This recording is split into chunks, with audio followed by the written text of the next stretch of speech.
Anthony Gargano Show on a bleak, miserable day.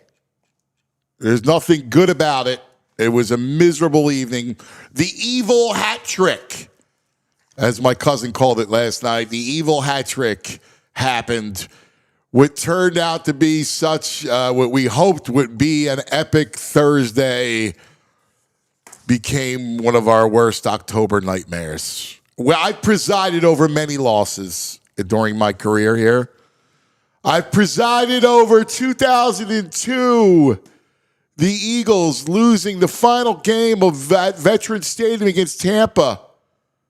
Joe Juravicius and Rondé Barber. I presided over the Carolina debacle. Jake Delhomme, after the 4th and 26, got him to the NFC Championship again. I presided over the Super Bowl loss, which was in Jacksonville.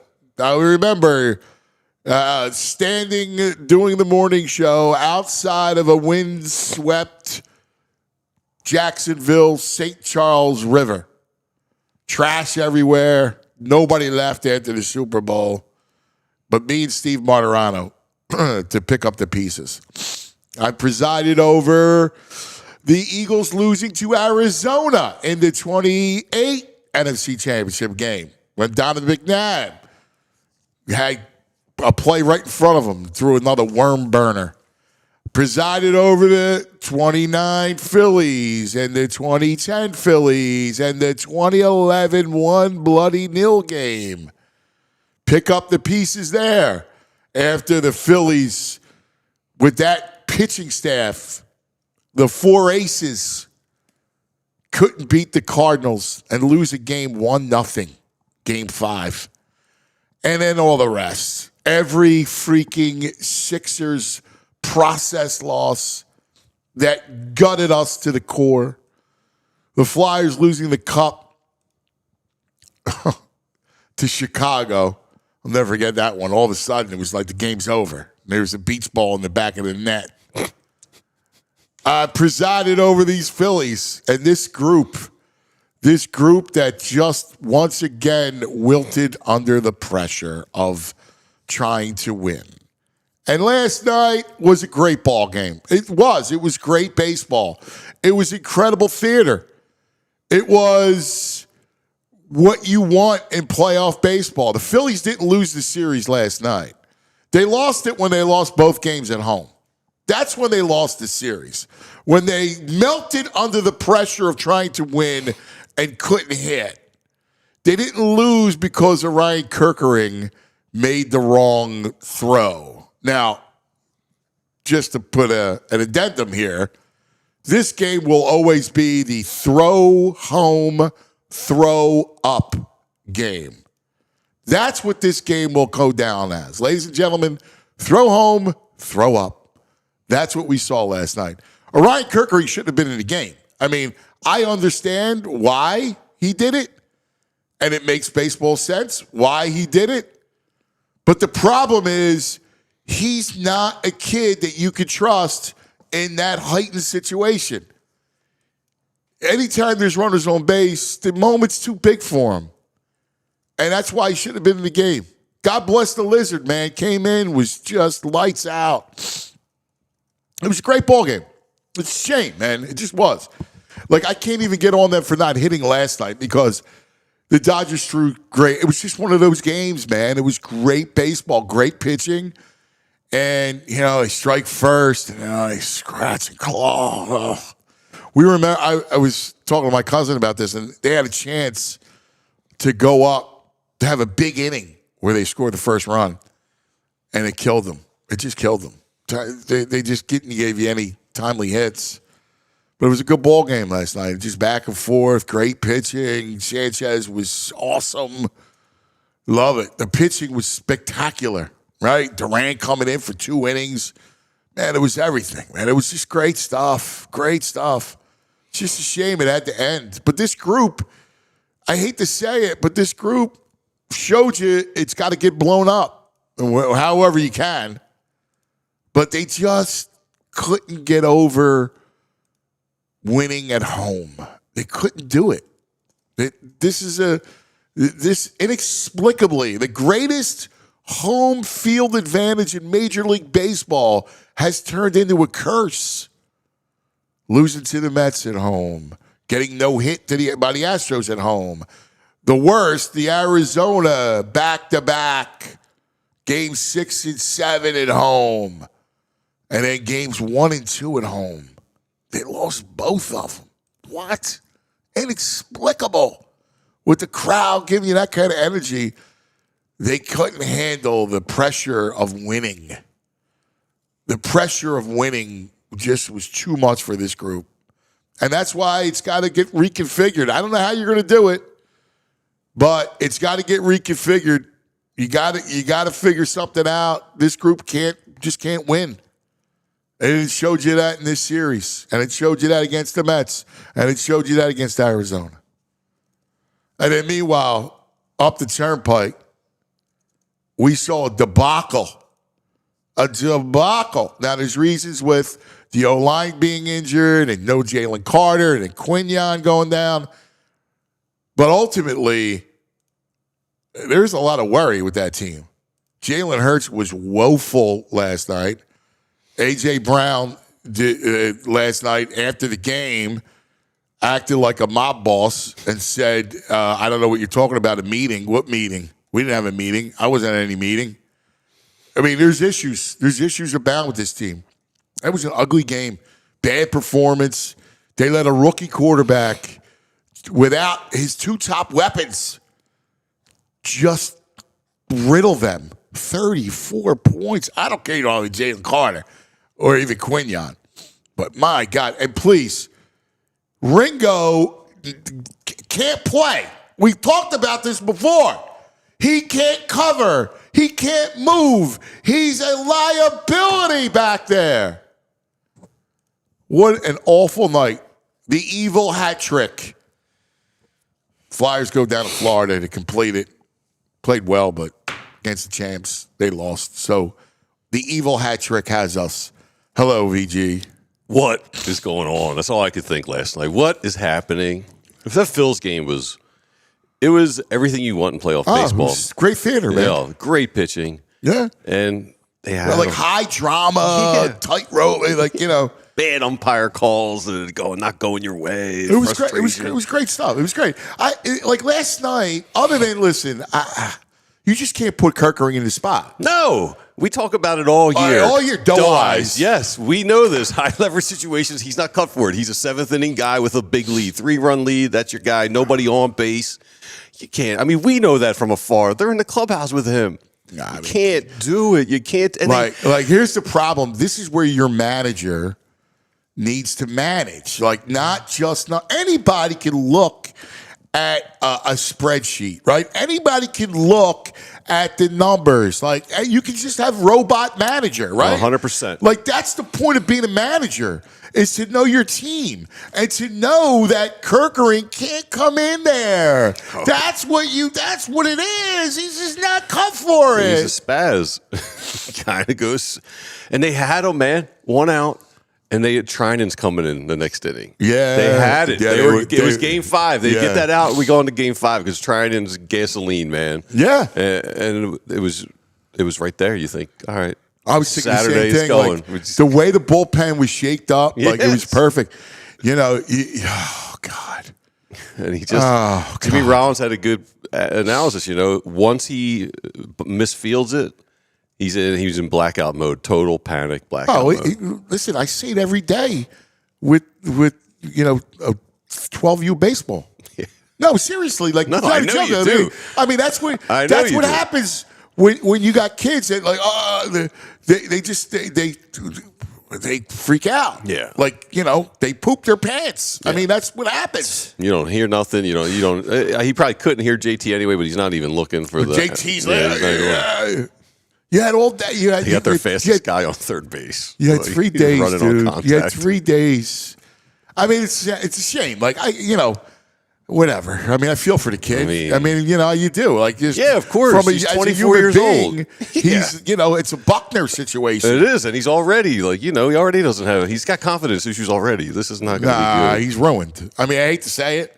Yeah. The kid's ruined. I kind of agree with you. Like, I think I'll have to go somewhere else. Yeah, he can't play here. He can't pitch here. I mean, it's a shame. He's got good stuff, and he's a good kid, but, you know, I mean, this loss is a debilitating loss. This feels like 2011 without the World Series in your pocket, right? It feels like it. And it's interesting because it's the same arc. The Phillies really kind of, now they were buzzing around. They lose to Colorado in 07, but then they win it. Nobody expected them to win it that year. They win it, almost like the Phillies, you know, go against the Astros. But it's the same arc, just without a parade. Right. Yeah. Right. And now it feels like it's over because you sort through the rubble and you go, all right, so Schwarber, I don't know if you saw him at postgame, but he sounded like he's emotional. He sounded like he was gone. Yeah. I mean, he was almost like an epitaph. Yeah. Like, I was surprised. I was too. I was like, oh, I just thought it was a given. They're going to work something out. Yeah, because you need him. You got you no can't other. Just find 50 home runs. You have no other power. No. And you're left with Trey Turner. Oh God, Trey Turner and an aging Bryce.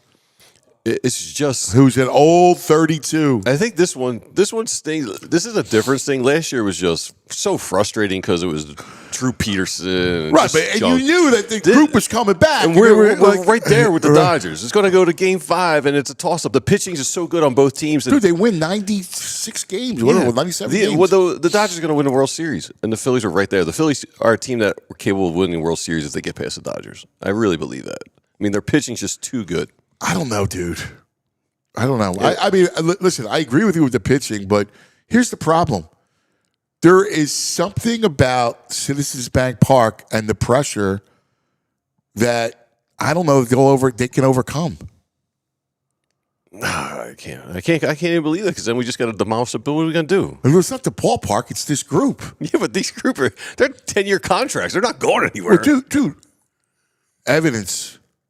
Arizona, Mets, games 1 and 2. I know. How do you refute that? I needed a redemption. Game 5 was going to be the redemption game. That was where they were going to win, put up 6 runs, and we all feel good. You're not getting that now. Well, that's not happening. Yeah, obviously. I mean, like, here's the problem. Like, it sounds good, but I mean, how do you refute the last 6 games?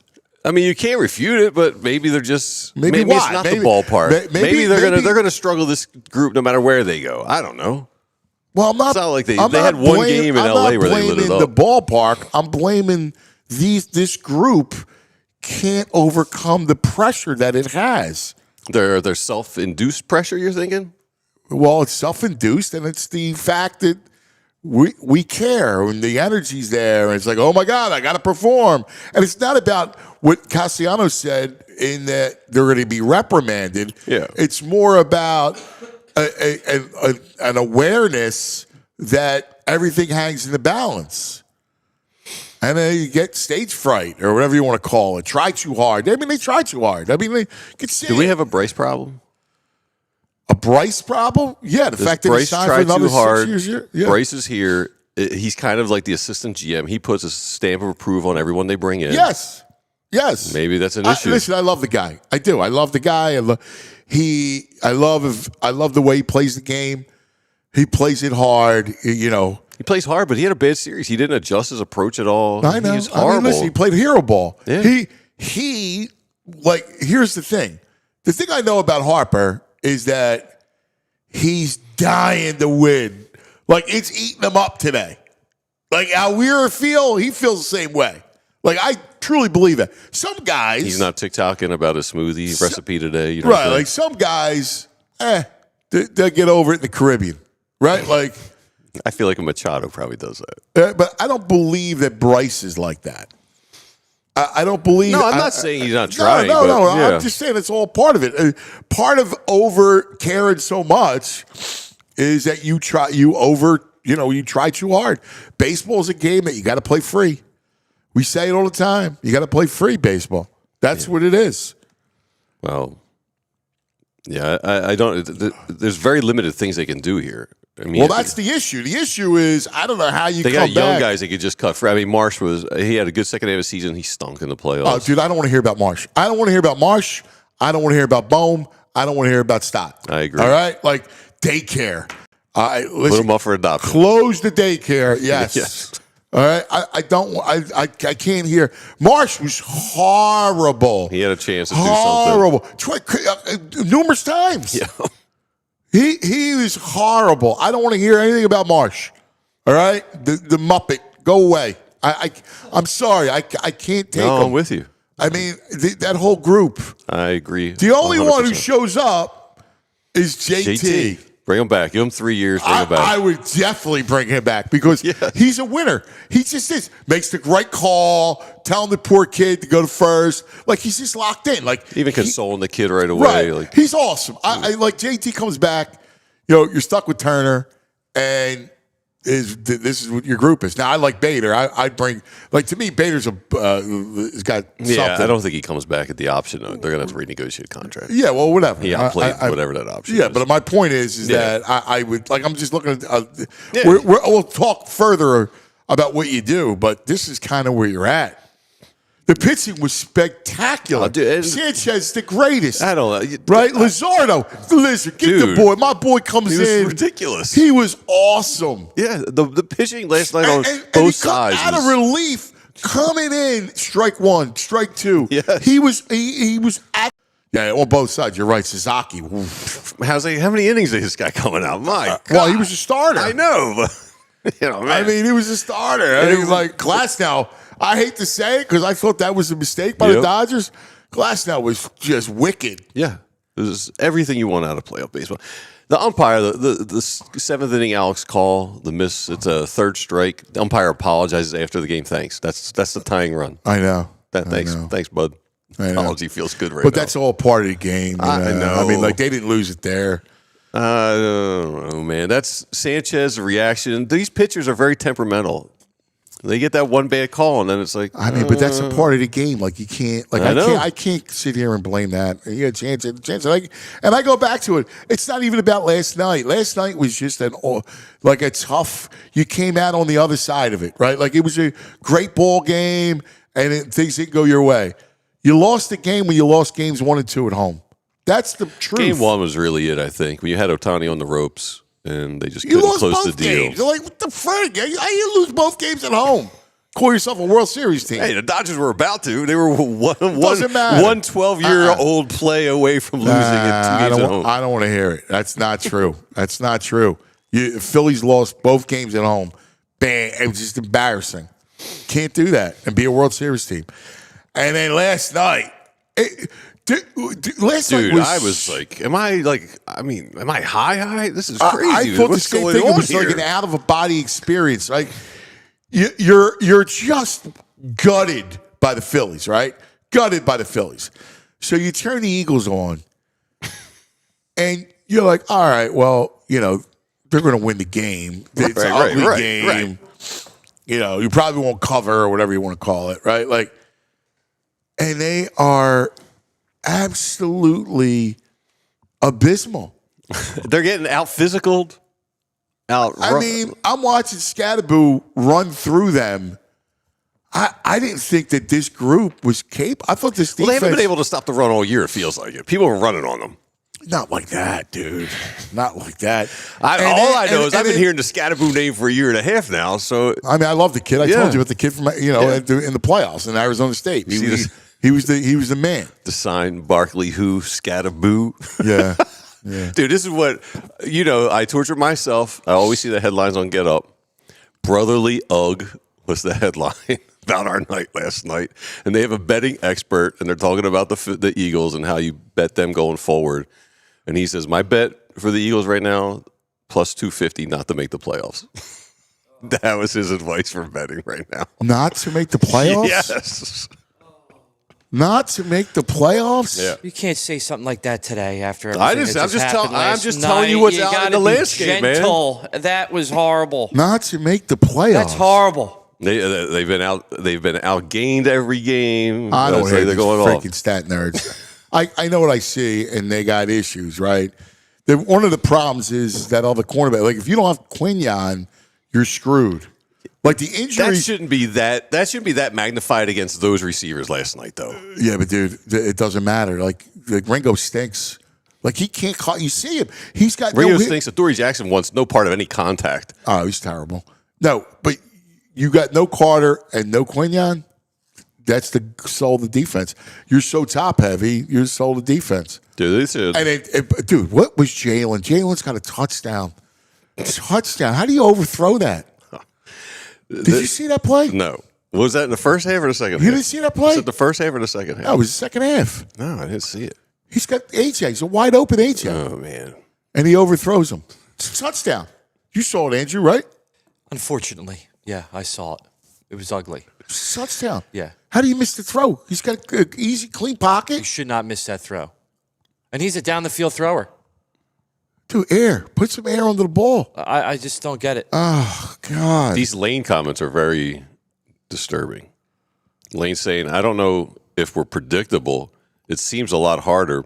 Maybe moving forward, have a little more variety. Maybe hit the perimeter once. Well, You got Lane saying stuff. Myalata said stuff the week before. Dude, Pachulo, his play calling is horrific. It's heinous. This dude runs 2 inside runs with Barkley. You got backup guards, Right. Right. And you're going to run inside, inside zone with backup guards. What are you stupid? Mm-hmm. What's wrong with you? That is exactly what Lane is saying there. Like, hit the perimeter, bro. Like, what are we doing? Dude, you got 2 all-pro tackles here.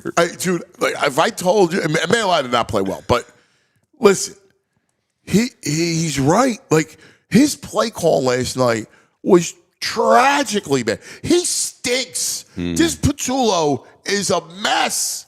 Yep. Randy, I think it was Randy. If it's not, it was a good point in the chat. This team had a good offense, good OC coordinator. They leave. They hire from within. Stinks. Bring in Kellen, hire from the outside. Good offense again. They promote from within. Looks like it stinks again. Yeah. Well, the problem is that, you know, these OCs, you got to identify quarterback coaches, and you know they're tough to go grab. You know, not a lot of guys like Kellen Moore. Kellen Moore made sense being out there, right? You got to find one that's got no aspirations as a head coach, an older dude. Yeah, maybe. But that's the problem, is that the offensive guys are all young, looking for a stepping stone. Somebody, Provolone John wants Kevin Stefanski as soon as he's fired. Yes. Yes. Provolone Jones is right on. There's going to be a lot. Mike McDaniel will be out there. You want that guy? As well. No, Stefanski's a great offensive mind. Great offensive mind. I want Stefanski. I think that's a great call. All right, we got lots to get to. Is Steaks coming up? We'll talk to Jimmy. And what a day. I can't believe we're sitting here. We went 0-3. Dude, here's the greatest thing, right? We're on epic 3-0 We're going to go 3-0. Let's go 3-0. You did the tweet. The Giants almost Andrew, you did the tweet like we sent out on my Twitter. Let's go 3-0 Philly, right? Yeah. All right. Meanwhile, people are going, you schlep rock. The Giants almost went over themselves. You got to be kidding me. That's the same. That offense. Oh, my God. All right, let's take care of some business. The evil hat trick. Oh, my. All right. Well, remember good times? You remember when BG strip sacked the GOAT for Philly's first Super Bowl ever? Well, now BG is bringing us his Crooked T strip sack pack so we can savor the flavor. What is a strip sack pack, you might ask? Well, dude, it's you big. need Crooked T right now to drown your sorrows. They're over there, man. Come on, man. Go get me some of the Crooked T. These sack packs, well, they're big, they're heavy, and they're juicy. And it's the kind of pack you really want to show off. You already know Crooked T, zero sugar, all flavor. And the strip sack pack is stuffed with 24 cans and collectible trading cards by Jordan Spector. Some cards even signed by BG himself. So every case is packing some heat. From the fridge to the tailgate, this This right here is the one sack you're going to be proud to display. So grab yours today at a store near you or on GoPuff. And for our guy BG, we have to send out a shout out to the Philly area bars carrying Crooked Tea, showing us love. Sport and Social Allentown, Garage Fishtown, City Tap in Logan Square, and Wicked Wolf on Chestnut. Go check them out for game day or a night out and tell them the Philly Sports sent you. All right, let's talk about Xfinity Sports. I was so excited I had this setup last night. That I had the multi-view setup going on. It was awesome. It was really good. In fact, I should have sent him the picture. It was like I was in heaven for a little bit until they transported me to hell. It was that good. Look at it, VG. There you go. That was the multi-view, man. That is sweet. Yeah, it was great. That's what Xfinity Sports does. Xfinity rules. Yeah, it does. It's the greatest. And if you're a sports fan like we are, it's how you got to watch. You watch it next level, man. College football. You know why I think I like college football so much? It's a safe space. Like, I don't really care what happens. Well, I was going to say, we're not emotionally attached really to any one team. And I could just except for Georgia, of course. And I could just enjoy watching college football. Yeah. So it's not Penn State. I could have 4 games going on once with Xfinity, all right? On top of that, I get real-time notifications, live stats right on my television. It's the best seat in the house every time. Next game day. Make sure your big fan isn't a big fail. Learn more at Xfinity.com. Xfinity, imagine that. Restrictions apply. All right, let's go to our man who has been with us all season, who is terrific. He's a Cooperstown-bound writer who is awesome, knows the game. Jimmy Steaks. Give me a steak, give me a steak. Oh, let's talk some baseball with Jimmy Steaks. Hello, Steaks. How you doing, guys? Can you hear me? We got you. Yeah, we're not great. We got Can you hear me on this I hear you fine. depressing morning? It is it's an awful morning. And the shame of it is, Jimmy, it was an incredible baseball game. It was playoff baseball, thrilling, extra innings, great pitching, just heart in your throat the whole night long. Where the Phillies lost it was not Orion Kerkering, even though we know it's the obvious mistake. It was losing games 1 and 2 at home. I mean, because then you can't. If that goes the other way, you're dead. Well, I definitely agree with you, and I would even extend it where they lost it is just not enough offense throughout the series. They had one game where they hit, but you get a 3-0 lead in game 1 at home, short series, 5-game series against a team that's tough team. Dodgers are a great team. You got to put them away in that game, and I go back 2-out walk by Sanchez, letting them kind of chip away at that lead, and then the bullpen just imploded. And you didn't get enough offense. You didn't sustain your offense, much like that first game against the Mets last year. Early run, you didn't sustain. So throughout the series, and this series against the Dodgers, just not enough offense. Starting pitching was very, very good. You mentioned last night's game. Pitching was very good. And it just the Dodgers were very opportunistic. Funny thing is, Phillies out-hit the Dodgers. Dodgers hit under 200. The Phillies hit 212. The Dodgers hit like 198. Phillies actually outscored them by 2 runs. But the Dodgers just more opportunistic, and they also got very good pitching. So you mentioned how tight last night's game was, heart in your throat. That's a really good description because your heart was in your throat the whole way. Yeah. And then you just wanted to choke on it on that last out. Yeah. White knuckle baseball is the best. White knuckle playoff baseball. The shame of it is, like you said it, they basically limit Ohtani to nothing. Like Ohtani. 1 for 18. Right? I mean, think about it, right? Ohtani didn't do much. Freeman didn't do much, right? Like their big boppers didn't do much, man. And yet, oh, God. I got one issue, and listen, I understand what Topper's trying to do there. The only problem with Kerkering is that he needs to pitch in a clean inning. Like, he's not the guy to come in that situation. He's never been. Like, you can see, like, we saw it all year long. Like, we've seen him during his time here. The kid just is not good with, adversity. We really saw it the last 6-8 weeks of the season. Yeah. Inherited runners, he just had a really difficult time with. And he comes on last night, and the biggest situation of the year with inherited runners. I know why Topper did what he did. I think Luzardo, who I thought he was great on 3 days, he's up to 30 pitches, 2 right-handed bats coming up. I can see it, but, man, Luzardo's just a better pitcher than Kerkering. I think I'd been tempted to stay with Luzardo. 30 pitches is a side session. I know it's on short rest, but he's got more there. Oh, I'm definitely as a staying starter, with him. he faces right-handers all the time. Exactly. But he made the decision to go to the right-hander, and it, like other decisions, it just didn't work for Topper. And in a way, it did work, though. They were out of the inning. I know. They were out of the inning. But here's the problem. Pick up the ball and throw it to first base. They were out of the inning. Right. No, you're right. But here's the problem is that you're the manager, right? You know your team better than anybody. You should know that kid is not the kid that you would have in that situation. Like, no matter what. Like, there could be, in all the scenarios you play in your head, there's a moment where it's too big for him. Something happens, throws the ball away, or in this case, goes to the wrong base. Like, you got to think about that before you bring that kid into that spot. Like, that's a part of the equation. I agree. I just don't think you think about him making a fielding error. I think you think about him. Well, but it wasn't just a fielding error.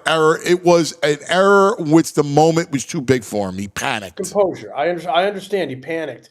I do think, and I'm not making excuses, that ball, it was a big swing and the ball didn't come off the bat hard. It was only so it was almost like a change. It was almost like a changeup. Yeah. So he didn't field it cleanly, and when he didn't field it cleanly, as you're watching it, you're like, and he's coming toward home, you're like, does he realize? Right. JT's like this. Is he going for you almost thought like he forgot how many outs there were because maybe he's going for a 1-2-3 double play. Yeah. No need for that. I think it came off the bat softer than he expected, like a changeup. He didn't field it cleanly. And he panicked. If he fields it cleanly, it's a totally different play. And when he didn't field it cleanly, the world started moving a million miles an hour. And he grips the ball deep in his palm. Yeah. He doesn't throw it. He kind of harpoons it toward JT, and it gets away. Doesn't throw the right base.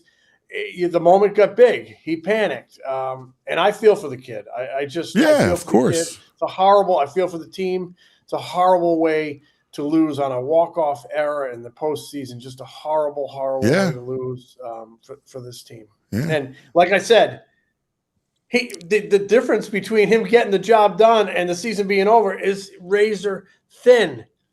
If he fields that ball and pops it over first base, they all walk to the dugout and they're out of a bases loaded jam, and that's a momentum builder in itself. It's just such a crazy game. And they have Trinan warming up. He's coming in like that, and he's been had a horrible year. Right? I watched all the camera set up. pan to him, and I'm like, it's funny you said that, Greg. I saw Trinan out there warming up, and I'm like, this guy's not the Trinan of old. Right. He's not the Trinan of last year. They'll get him. We're going to Game 5. That's what I'm thinking.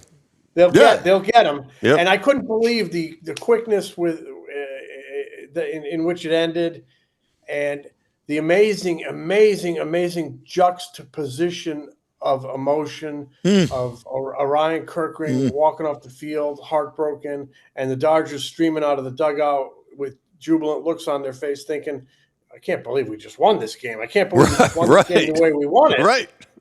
You win this game on an error and a bases loaded walk by a big time closer. Wow. What more for a series that didn't have a lot of offense? It had a lot of drama. It was drama, Phil. It was great baseball, man. Last night was just great baseball.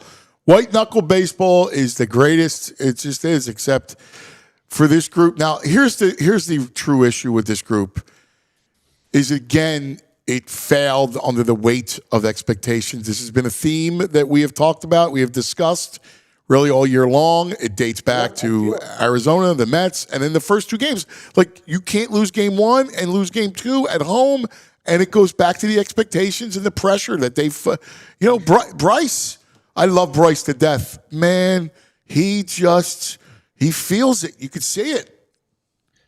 Yeah, and he's been a really, really good postseason performer. Yes, clutch. The big three guys, they did not hit in this series. I mean, what was Bryce in the series? Bryce was 3 for 15.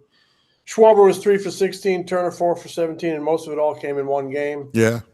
You need more. You expected more from Bryce because he's, like I said, he entered this postseason series with one of the all-time best OPSs. Over 1,000. He wants it. They all want it bad. I talk about this all the time because I don't talk about it like just because for something to talk about. I feel it. I feel the expectations from day one of spring training in that clubhouse. I feel because everybody wants it from ownership on down. And I do think you end up grinding the bat and you don't play free and easy. So, I mean, that leads you to your next thought that, like Schwarber's home run the other night made everybody exhale. This whole organization needs to exhale. And, I think there'll be some changes maybe that in personnel that maybe can promote a little exhale, if you will. Change the look.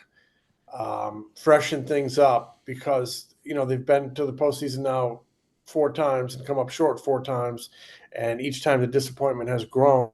And they've done that with largely the same group. I do think you'll see some changes before they get to Clearwater, maybe some significant ones. Well, here's the thing what they're going to do. I'm not sure what they're going to do. I know, but here's the thing. I don't know if you saw Schwarber after the game last night, and I mean he was talking like he was gone. I mean, that was a little bit kind of startling to me. I know they could still work things out and all, but there was a finality in his voice. It's a very emotional time to walk off the field like that. I'm with you, but you I think heard he knows that he knows the veteran. You just don't know what's going to happen. But I also think there's a negotiating stance and probably guidance from his representatives that keep everything down the middle. Don't say anything, and we're going to see where this goes. I don't think it. I'll do anything to be back. I'll take anything to be back. It's just no, but it was, and that's an obvious. But there was a little bit. It felt it because you don't know. Yeah, because you don't know. You don't know. He could be with the Chicago Cubs next year. I know. Tucker's going out there, or the Reds, which is my worry. Well, the Reds have long been. I've been talking about the Reds for 2 years, and I think that he is just what they need. But I don't see them spending that kind of money. So you wouldn't think until they do. That's the problem. You wouldn't think it until they do. It's not been. But if you're going to go all in on one player to shake things up, because that group has been a little bit of a disappointment. So that's what scares me. It's like you're going to go to free agency. And you're a free agency, somebody can come in and take them, Yeah, but they're on record as saying they want him back, and they know what it's going to take. And I do think he likes it here, and I do think he is a man who takes responsibility seriously, and he'd like to try to see this thing to an end. But free agency is a business, and they got Real Muto's going to be a free agent, Suarez. They got some things to think of. They got JT. Like I want JT roster. back. I want JT back. There's not a lot of. You have no catching in the minor leagues. I think they want JT back, but they'd like to, do it on a manageable contract, probably a 2-year deal, and you got a team like San Diego out there who might do something significant. Who knows? Things can change in a heartbeat, and we all think Rangers is going to be a budget cut and move somewhere else. But who knows? Maybe something crazy happens in the free agency process, and he's back. I kind of doubt it, but we'll see. It's still like I'm saying, it's an inflexible roster because you got some guys with no trades, you got some immovable contracts. They're going to have to get creative, and I think they're going to probably have to dip in terms of trades to their young core. They're going to have to maybe Crawford. No, more like Bohm, and I'm talking their young big league core. Like Bohm, I thought you were talking about they're going to trade those guys. Oh, please do. And no, I meant you need Crawford coming. You need to dip in to let them come up and play. Yeah, I think you need to be open-minded to having the next wave. We all think Painter's going to be here Right. quite soon, early next year. Crawford is, gosh, the guy hits 340. I mean, I can't look at Marsh again. I just can't look at him. Yeah, I think all those guys are going to be in play, and they're gonna change some things up, and it could extend right to the manager and the coaching staff. I don't know what they're going to do there, but certainly everything is in play. Because sometimes it's tough to make trades and tough to make additions and subtractions on your 25-man roster, 26-man roster, at least significant wholesale chunks. And sometimes it's easier to, make changes on your staff. So it's going to be a fascinating offseason and an interesting offseason because, you still have to build buzz about this team. Wow. And after 4 straight early exits, I could tell you about this it's going to town. be tough to build buzz because people are really down on what. No, this is process like. I mean, seriously, like this is how many premature exits you're going to take before you go, yeah, I'm out. And that's going to be the story. I saw it at the end of Andy and the close, and I see it. We just saw it with the Sixers.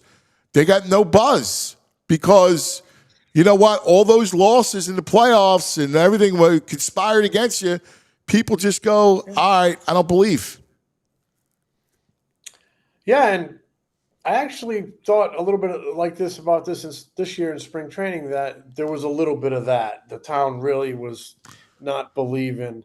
And I thought that would actually be good for this team, that maybe they would cop a little bit of an underdog attitude or an underdog approach, and it might be good for them to be a teeny bit under the radar and reduce expectations a little bit.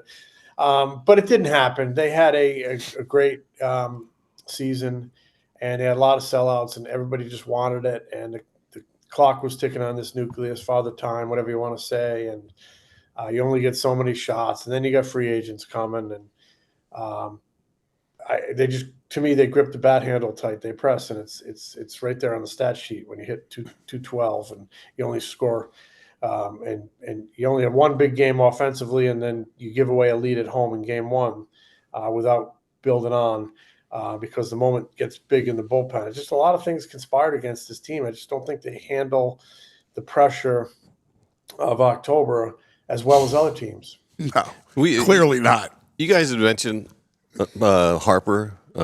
Yeah, go ahead. And his last 3 series, he's batting .240 with 3 home runs in 15 games. Not good enough for Harper. And is it more of a product of he wants to bat third? I mean, he's got no protection right now. They got to bring someone in. Either he moves to second with Schwarber behind him. Well, the lineup has always been out of balance because you don't have a right-handed power bat. Right. Honestly, Jim, I'm disappointed with Dombrowski, all right? Because, again, they've been needing a right-handed power bat to balance the lineup for years. Like, they just, you just can't go, well, I'll get it to deadline. They missed all, like, Teoscar is the perfect example. Like, Laureano, you mentioned him 1,000 times. If you have Laureano here, you got to get Laureano. They tried to get okay, Laureano. well, but you failed. The point is, you didn't do it you didn't do it to start the season. Like you can't come into the season with a glaring hole and an imbalanced lineup, and he did. They thought Castellanos was going to be that guy. Come on. That's what they gave him $100 million for. I'm just telling you. Yeah, but and 2 years into it, you realize the guy doesn't have that. He's not that player. So maybe they'll go out and look for one. They certainly could use one. But they went the last 2 years. He went in with an imbalance, a lineup that was imbalanced. That you had to have Schwarber hit leadoff. That's not proper baseball, man. For all the accolades that Dombrowski gets, I mean, he's got to take some hits here. Got a huge you got a huge payroll. Huge payroll. You got to do better. I'm sorry. I like the guy. He's a venerable man. But the guy did not do where everyone's a topper in the firing squad, but Dombrowski needs to be next to him.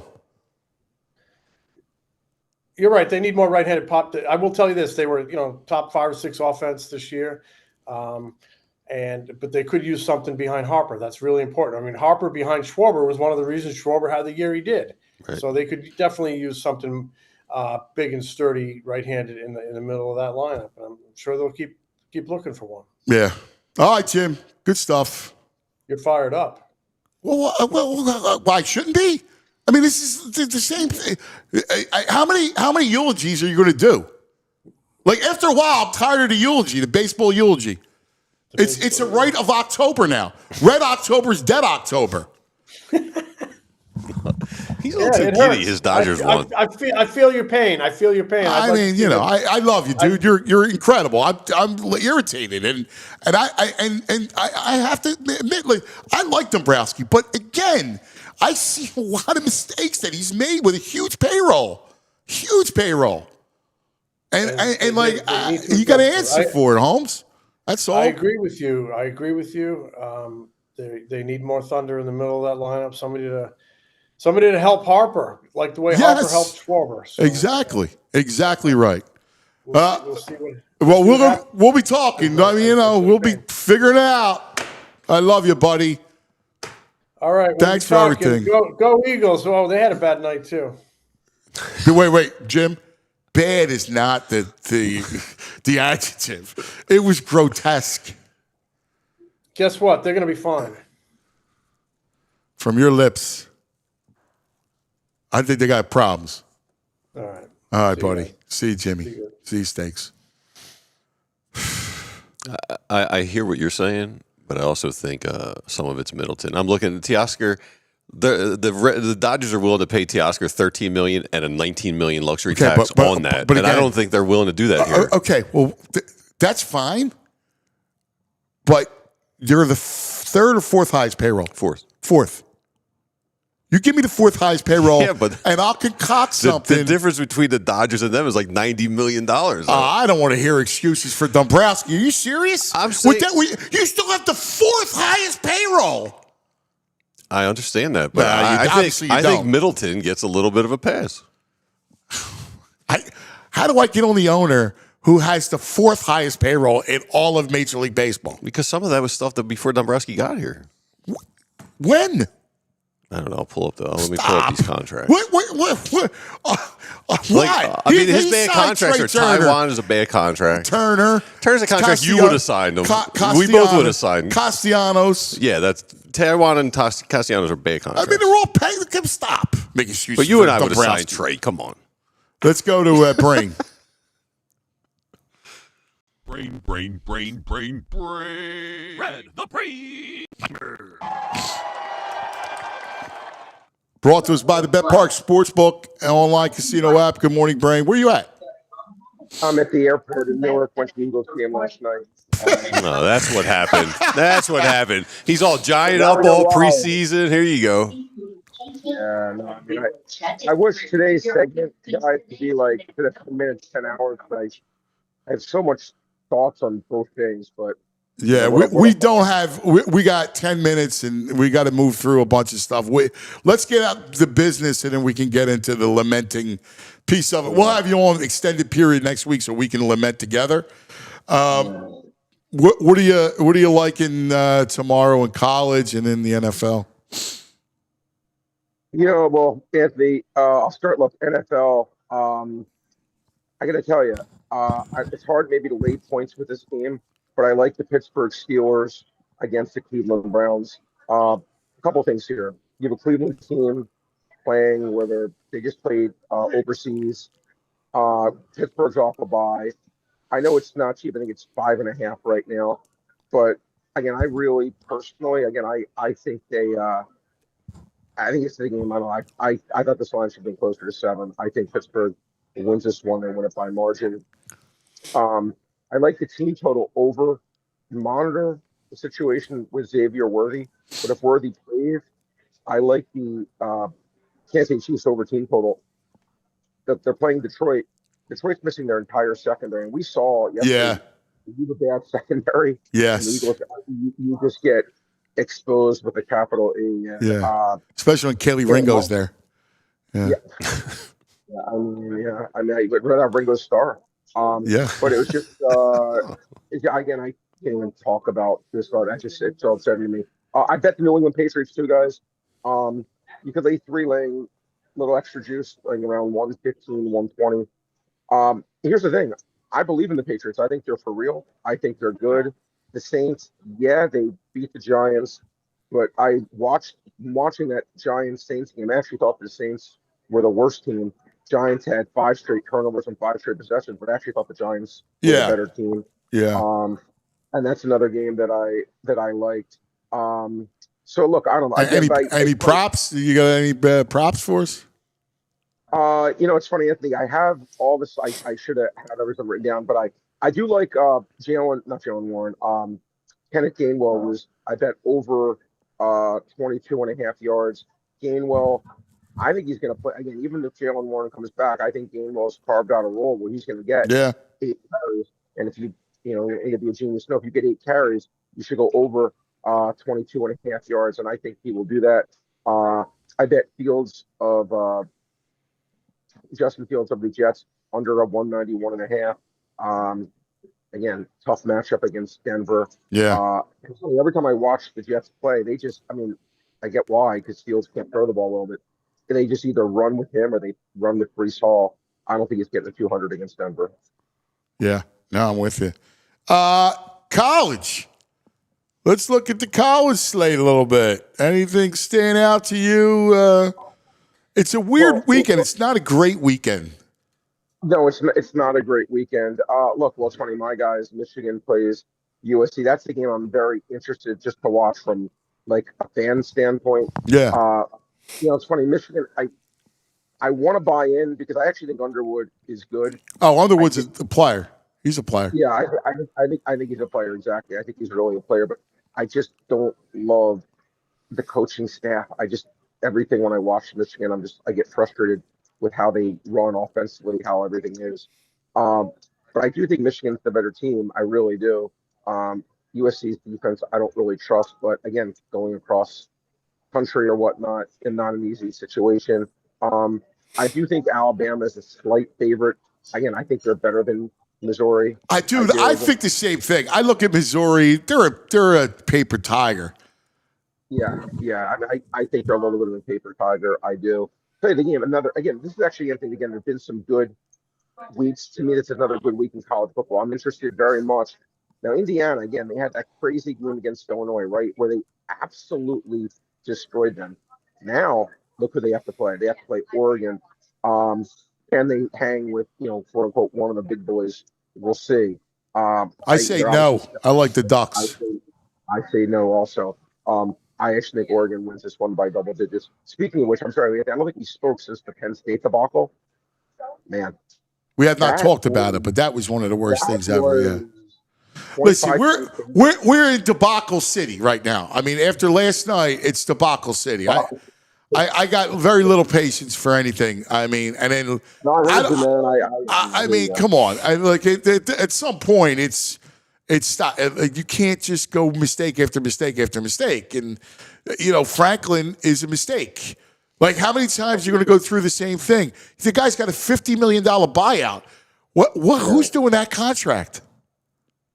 Anthony, again, it's amazing. As I say, like the definition of insanity is doing the same thing over and over again. It's going to change, right? I mean, Franklin is he's had a good career. I'm not trying to. Nah, dude, forget about the platitudes. The guy can't win big games. The guy failed. He can't win big games. I love Harper too, but guess what? He's going to go, and he should go. At this point, it is what it is. Like you know your team. You can't bring Kerkering in that spot. I don't care what it is. You got the ground ball. The kid melts. You can't bring him in. It's got to be a clean inning. Anthony, it was so. That series to me was so frustrating because again, first of all, let me just say a few things. I know we got up against it, but the Phillies again, they're playing a tremendous job. Brain, I'm sorry, brother, but we're hearing all these people in the background. It's not. Oh, I'm sorry. Yeah, I'm sorry. I'm at the airport. Yeah, you gotta let me run. I'll be back tomorrow. All right, we'll talk. I'll talk to you tomorrow. I apologize. All right, buddy. All right, see you, Brain. Brain brought to us by the Bet Park Sportsbook online casino app. Like I'm in no mood for announcements in the background and in the lounge, whatever lounge he's in. Like I can't. I've never seen an airport that pretty, that nice. I was like, oh, he's in a lounge. I mean, I can't do it. I can't do it. I can't. Like the mistakes. That was just an awful night. An awful night. Awful. I can't remember a worse collective night. There's got to be. I was trying to think about these. It's only 8 times where they've all played together, I guess Boopstat said, but I can't remember one of those being worse collectively than this. There was, what do you say? There's 8 times where the Do you 3 have teams them? have played. I can find it. Yeah, find it. All right, let's talk about some of our friends. Oh, man. What a horrible night. Horrible night. Oh, I know. Well, you were here at the watch party. I was We here had the PHLY watch party last night. Yeah. And I saw you guys had a great, well, it's not great, but I saw the ending of the video where you're like, oh my God, it was you and Pat Egan, I think. Yeah. I'm just in shock, Yeah. especially to watch that happen. And then the bro doing the Eagles post game, and he finds out about the Phillies. The bro, Mr. Sun God himself. Horrible. All right, let's take care of some business. Let's do it. Let's talk about Cherry Hill Kia. All right, Cherry Hill Kia. It's our man. Oh, listen, we love Cherry Hill Kia. It's a Folk Auto dealership. I tell you about Charlie Folk. In fact, Danny will be in later on today. And, the Folk sponsors, they are youth prep segment. And I know Charlie, his son plays at St. Joe's Prep, quarterback. He's just a complete community man, right? And it's second generation. They got several dealerships, including Cherry Hill Kia. Now, here's the deal. Here's what they got going on right now. They got over 450 new Tellurides, Sportages, K5s, Carnivals, Celtos, and Souls. Kia is the hottest automotive brand in the country for a reason. 7 of their models received 2025 Car and Driver Editor's Choice Award. Now, this is amazing considering that 450 models are tested. Only 20 models get this award, and Kia got 7. 7 of the 25. Well, wow. It's that good. Stop in today. Tell them PHLY, tell them I say, you're going to get the Cuz discount. You're going to get up to $3,000 over Kelly Blue Book trade-in value following a trade appraisal. All right, think about this. So you come in with a trade, they're going to give you $3,000 over Kelly Blue Book trade-in value following a trade appraisal. That's a big deal. You get the Cuz discount. They're going to take care of you. Do yourself a favor. I know you want a new ride. Go to Cherry Hill Kia, see Bill, tell him I sent you. They're online, open all the time, KiaofCherryHill.com. I know people buy Kias elsewhere. I just don't know why.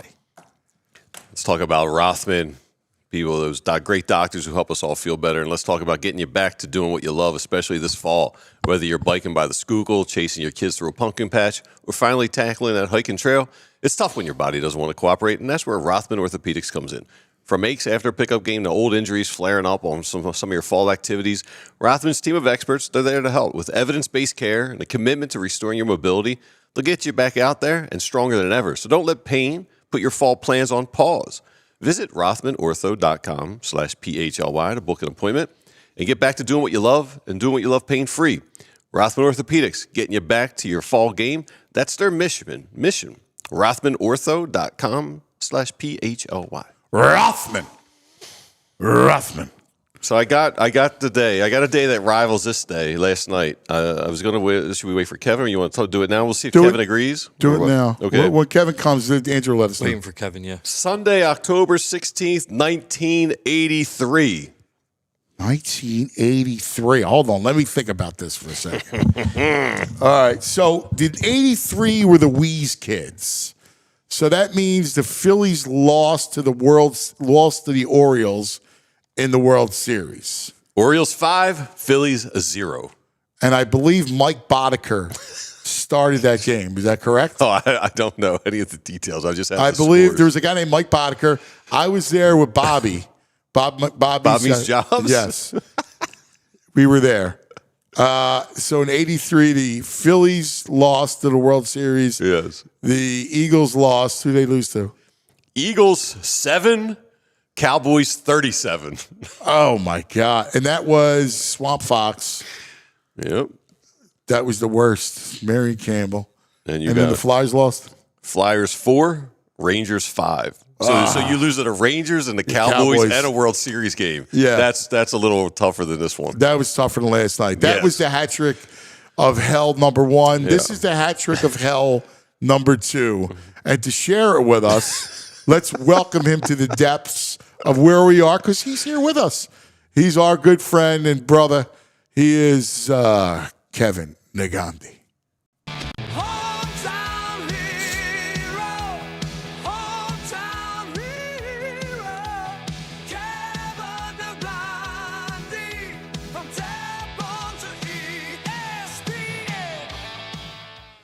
Oh, dude, I love you wearing TU gear, man. Yeah, I got pen on. We all went college. Hey, wait. Temple won this week. Yes. I'm wearing Temple. And now they're getting ready for Navy this weekend. Shout out to Casey Keeler and the Temple football program. Temple won this week. They handled their business this past weekend. They did. That's a good hoodie, man. I like that hoodie. I don't even know where to begin. So take us through your night last night, because it sure was parallel to ours. The baseball game's on the big screen. I've got the small screen having the Amazon Prime, because you can't double box it on YouTube TV because of Amazon Prime. 13-year-old, just as I'm drinking glasses of whiskey, 13-year-old just screams out loud, "How come he didn't throw it to first?" And I just looked at him and I was like, I do not think he understood the gravity of the situation. Like, I think in the sense of when I say the gravity of the situation, I'm saying, hey, there's 2 outs. All you got to do is throw to first. I don't think he understood it. And I feel really panicked. bad for Orion. Yeah, well, he panicked. I feel bad for him because this should not be on this young man's shoulders. I mean, he plays a role in it. It shouldn't be on his shoulders. The Dodgers scored 2 runs yesterday on a walk and an error. The starting pitching did its job, and we were all talking about that after losing Wheeler. It comes down to the top 3 guys to do what they did and to not show up again like we've seen in 2022, 23, and 24 with the same themes and the same type of at-bats. At one point, I was talking to my 2 boys about it. I said, look at the body language of the Dodgers. Even the bottom of their lineup here in the 7th, 8th, and 9th inning, they went up to hit, but they weren't going up to swing at everything. They went up to hit with some confidence, right? And it was like, what do you got? I'm going to be prepared. Did you ever feel that way with the Phillies? Did you ever feel, aside from Brandon Marsh gave me that feeling all night last night. Brother, in what world should that guy be batting 5th? In Dave Dombrowski's world. I'm on the GM a lot today because I hate the makeup of his team. I thought they had a big hole in the right side, and he didn't do anything for 2 years to fix it. But let's get to last night again. Kev, here's my problem with having him in the game. You know that this kid melts down in situations like this. All right? Yes. So I get the righty on righty. Luzardo faces a lot of right-handers. I got news for you. This isn't a reliever that's going to mess himself because his right-hander's up and he's left-handed. Come on, man. Leave Luzardo in the game. I agree with you. 100. I got in a discussion with our good buddy. He's probably listening, Drew Gallagher, about it. I love Drew, yeah. I agree with a lot of things you said, completely disagree. Orion should have pitched, not Luzardo, in that moment. And I said, Drew, just think about the situation and the moment. If you're going to lose, I'd rather lose with Luzardo on the mound, considering what he had done. He deserves to finish it. And there was a lot of things I had an issue with Rob in this whole series. I thought every decision he made yesterday, pitching-wise, was the right one until he pulled Luzardo. You're right, and here's why, right? Because look, it's hard to follow them that close, but Kerkering is a dude that gets doe eyes. You saw him with inherited runners. Yes. Okay? there's an issue with inherited runners. In that situation, he melts. We've seen it time and time again. So even though he got the ground ball that should have been an out, that all of a sudden, if he doesn't field it cleanly, he's going to have a meltdown. And that's because he's not right for that situation, which is why you have to stay with Luzardo. Completely agree. Absolutely agree. Absolutely agree.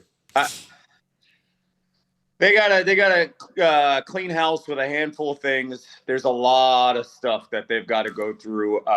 We can get to that in the offseason. We can get to it now. But here's the thing.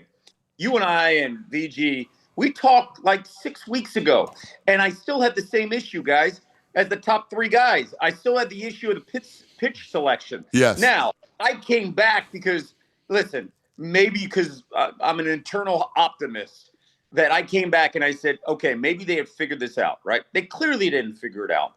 So it was inevitable, the way the series was playing out, that whether they were going to lose last night or potentially Saturday or even the next round, whatever, right?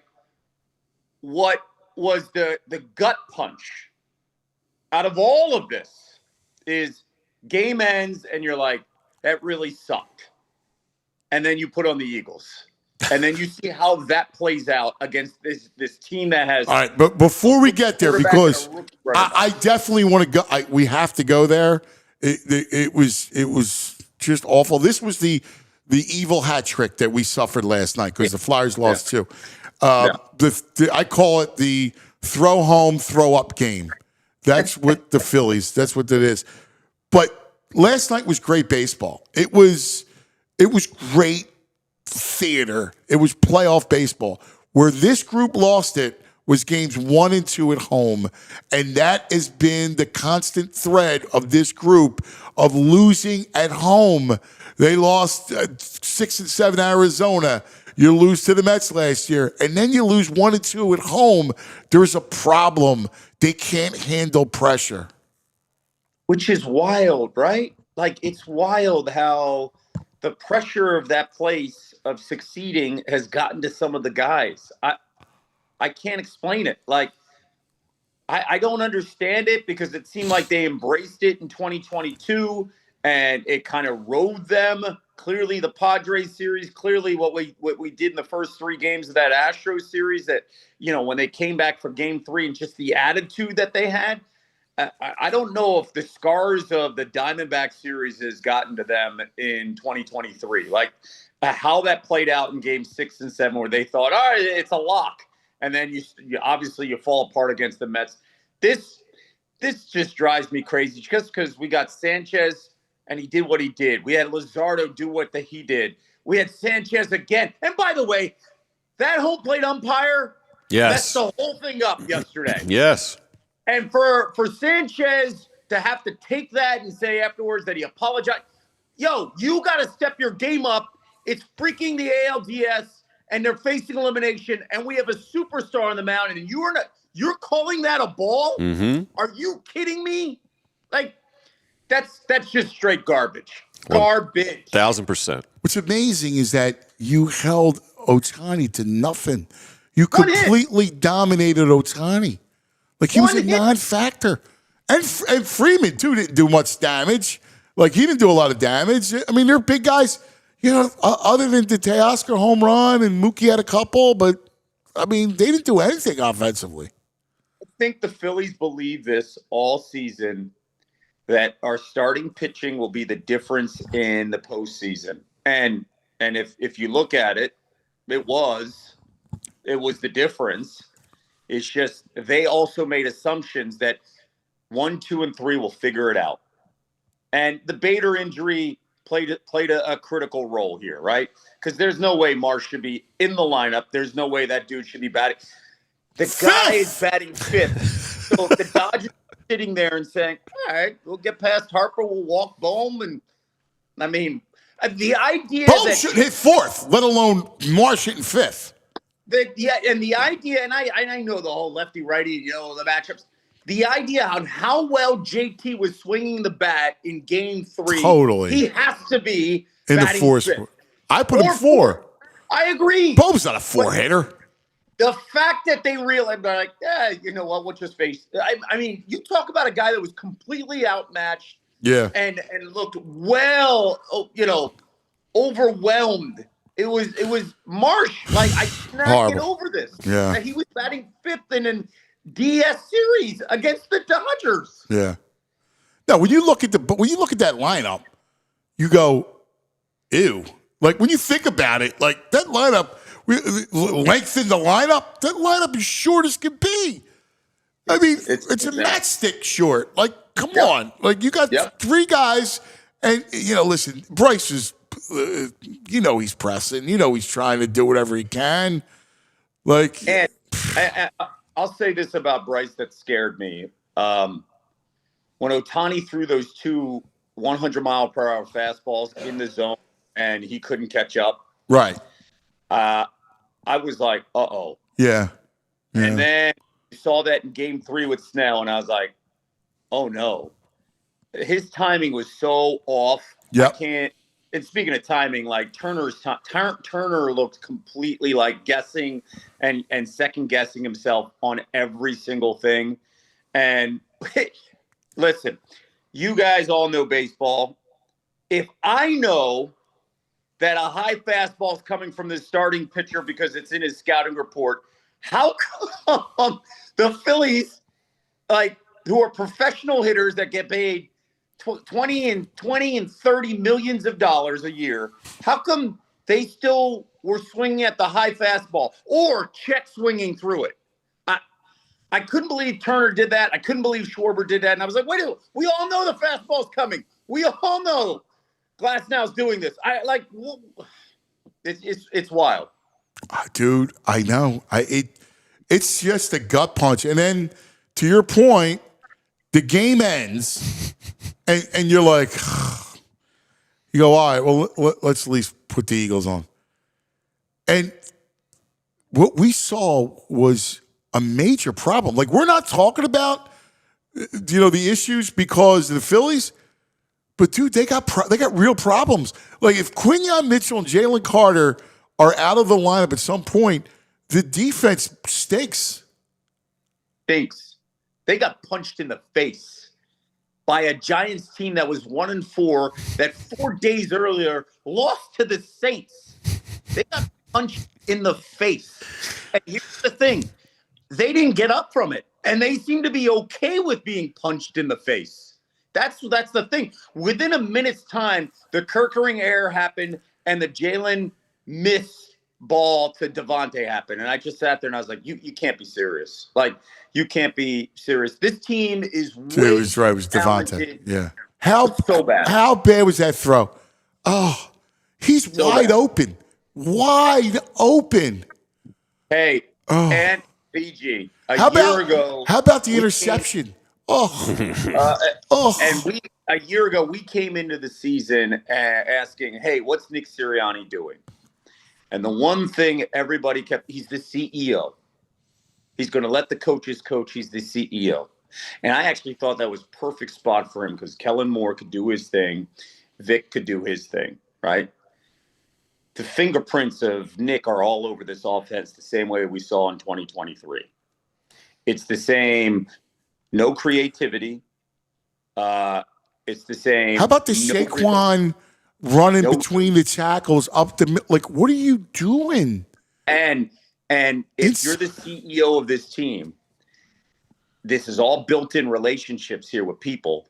You've got to figure these people out, and he hasn't because there's no. It's clear there's a division with the team. It's clear there's dudes that don't like each other, don't want to be around each other. It's clear. You could feel it. Like, you know it. You could see the body language. You could see the lack of effort. You could see the post-game comments. It's the same stuff. Players are calling, basically players who are veteran guys are calling out the offensive coordinator on how boring. Yes. Like, no, Lane said it. Ridiculous it is. Yeah. Right, Lane? So now it's up to Nick. You got a mini buy? Nick, this is your job as the CEO. Right? You're the relationship builder. You wanted Patullo, who I think is completely overmatched. Yeah. He's Marsh in the 5th spot. Legit. And I've been pretty patient, and I'll add one other thing, too. And you bring up a good point. If Jalen Carter's not there and you don't have Nolan Smith, Vic's got to blitz a lot. And then you got to put islands for Keely Ringo and Adoree Jackson. Every team, the book is out. Listen, we'll rush 4 men. We'll disguise blitzes against the offense. They won't adjust. They won't know what to do. It's like the first time they've seen it, right? And then defensively, hey, every offense is where's 7, where's 8 on the field. I mean, a rookie quarterback in his third start just said, where's Keely Ringo at? I got to find 7. And that was it. The book is out on the Eagles. I know. I know. I mean, you know what's wild, right? It's just it's unbelievable. That defense had the Giants offense has no neighbors. They're down to their 2 top receivers, right? Like you could have your boy running routes and he's getting. Have you ever seen worse coverage than Ringo? I mean, he commits a PI on every play. Every play. It's Isaiah Jenkins. Yes. Oh, man, toast. Yes. It's so bad. Like, I'm sorry. You've nailed a lot of draft picks. This ain't working. No, and there's a reason why a Giants team said Adoree can walk. Like, yeah, he's the Isaiah Rodgers, the letting Isaiah Rodgers go has just really bit them in the butt. But again, this is not just one player. I'm surprised, guys, on Zach Bond's play. Like Zach Bond has been unbelievable, and yesterday he was overpowered. Like he was late on plays. Like it was like they were coasting. Hey, the Giants are 1-4. We've got so much talent. We'll just show up, roll the ball out, and I'll add one other thing. I'm not making an excuse. This is a Giants Super Bowl. If this was on a lazy Sunday at 1:00, I think it's completely different. You've got a rookie quarterback that's playing inspired football, feeding off the Scatterboo, rookie back, who's got Scatterboo. This was their Super Bowl. Yeah. Right? We showed up like we're Super Bowl champs on 4 days. Yeah, Saquon had his moment last year. Yeah. Like there's a degree that the issues though, like on the offensive side of the ball, so you're down. Your interior line is backups and injured guys, right? Like that's what you're looking at. Yep. And they run. There was a point in the third quarter. The game's like within reach. Like they easily, they could easily go win the game.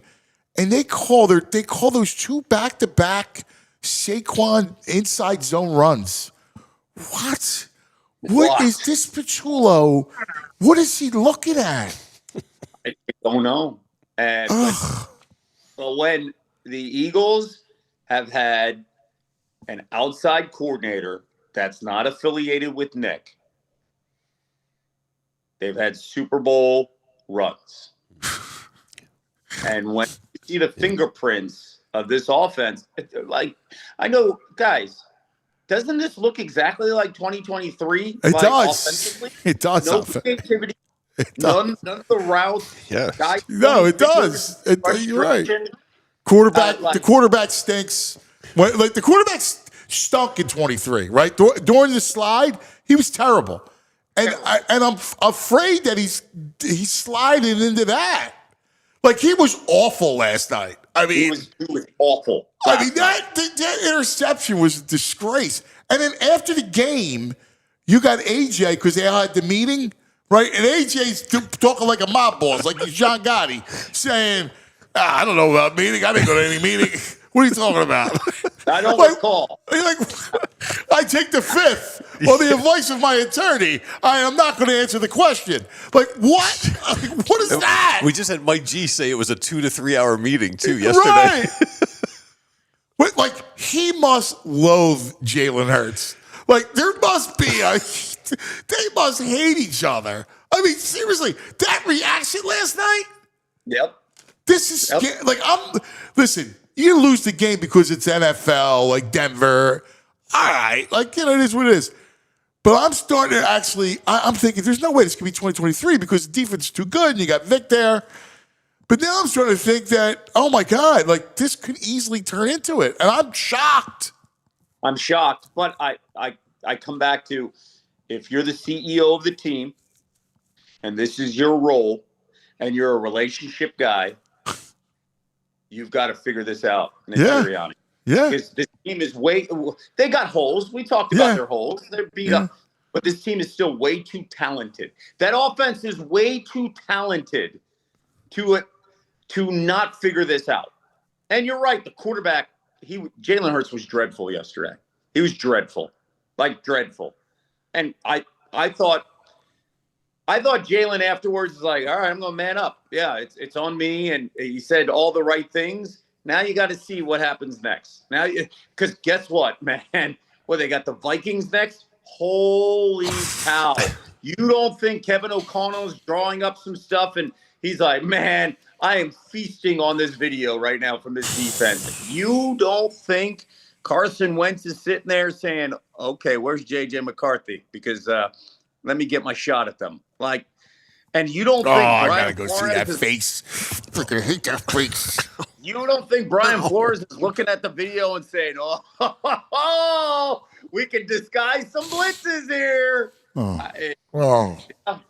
Crazy. The thing you bring up, though, Kev, is like Nick is the CEO. He was great in that role, but there are a lot of disgruntled people right now, and it's different this year. They're all talking, like Mailata a couple weeks ago, Lane this week, and this is not – it seems like Nick doesn't have a handle on this locker room right now. It feels that way, doesn't it? Mm-hmm. And that's why I think this could get late early. This could be very, very. Oh no! Like that's why last night was so bad, because it wasn't just a loss; it was a loss that it could have season-long ramifications, and that, like I'm used to, like, all right, the Phillies lose, but we go on we lay on the comfort of the Eagles' pillow. That was you nailed it. Yeah. You absolutely nailed it. Like right after that Phillies loss, I was like, all right, they're going to get me right. I mean, I had the Eagles game on the whole time. I'm like 17-13.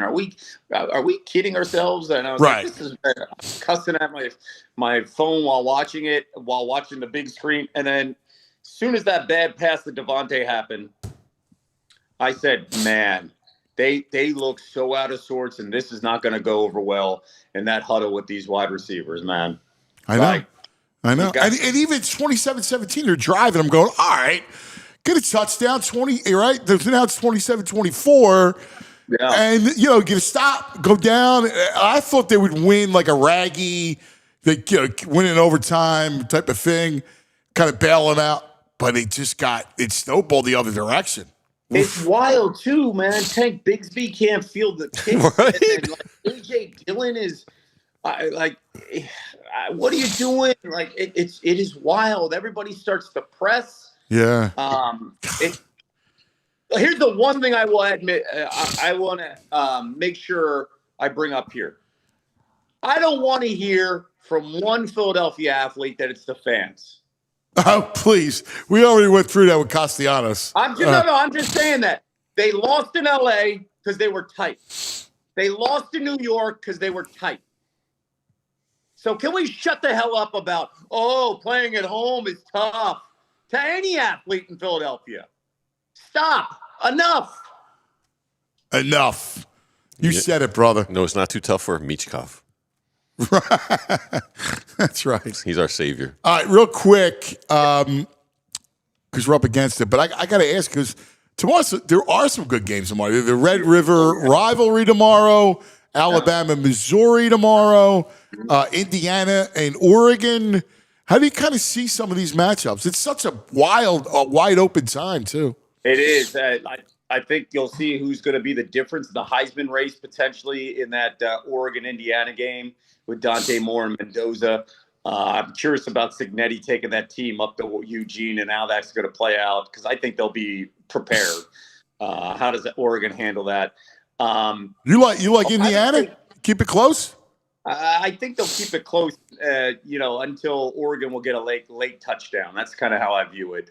The Ohio State game against Illinois, they're going to Illinois. I'm kind of curious about the physicality. Julian saying going on the road.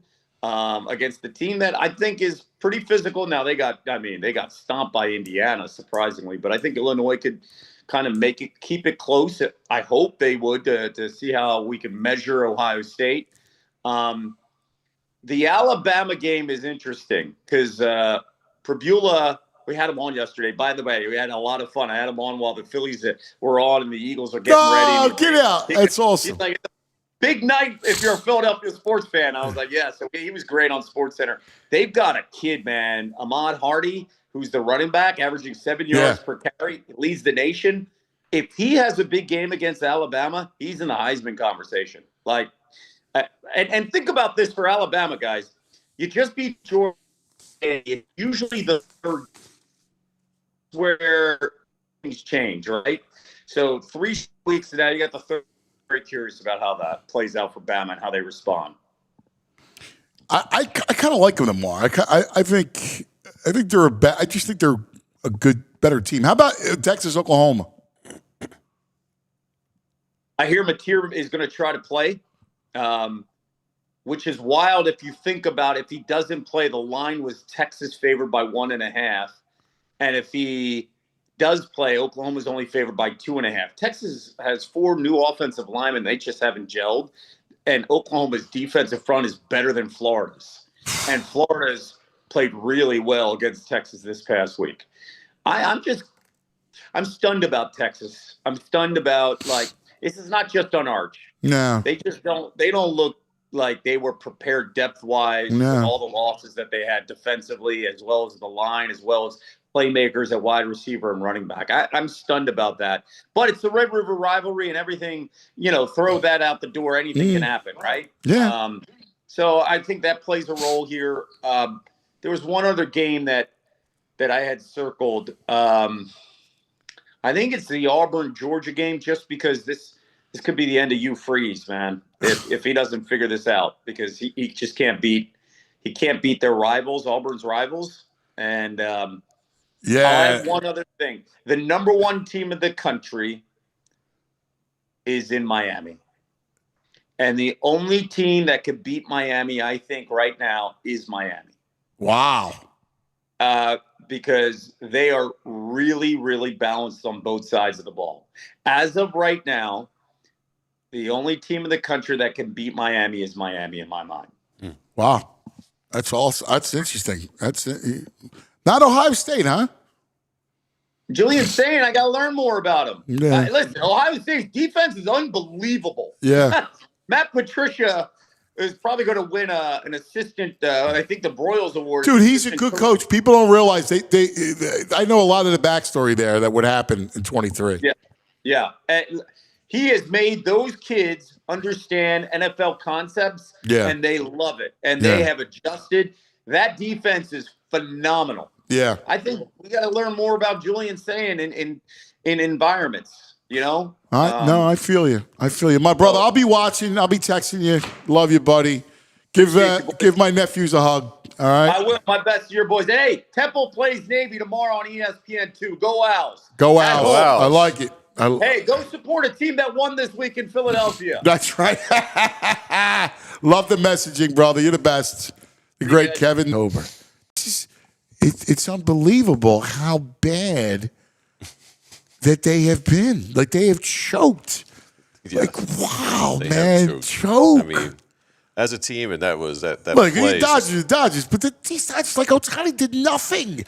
Are you kidding me? It's just the 2 teams pitching so good. Both offenses were kind of meh. Boo just said something's up with our stream. We keep losing this. Yeah, I had to restart the stream. Yeah. I'm not entirely sure what happened. Maybe an internet issue, but we are back. Okay, we're back. All right. I'm going to bring EJ up here in a second. All right. There we go. We're back. The Was Kids. That's a great line. Who said it again? Cenobite Mare. Nice job. Was Kids. All right. We're going to get to EJ and then quick commercial spot and then our man Baldy. Joe Rockhead's like Joey standing on the court. We're going to have to cut. Don't play Joey. Joey's not standing on the court. Joey's sitting in the chair over there. He's got the hood up. EJ. Hello, EJ. EJ, look up. EJ's frozen.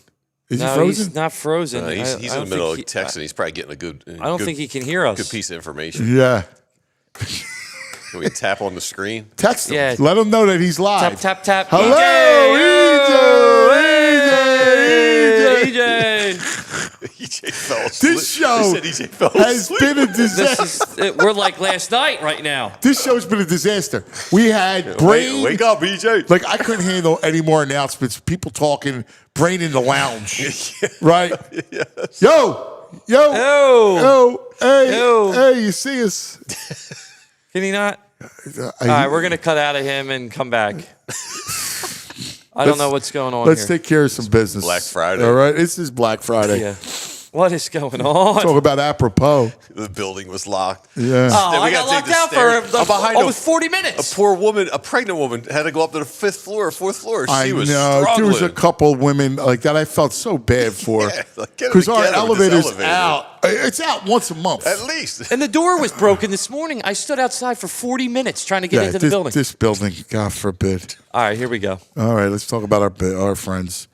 Let me tell you about an event tomorrow at Bill's Sports Cards. Thank God, because there is a winner in town. His name's Brandon Graham, and we love BG.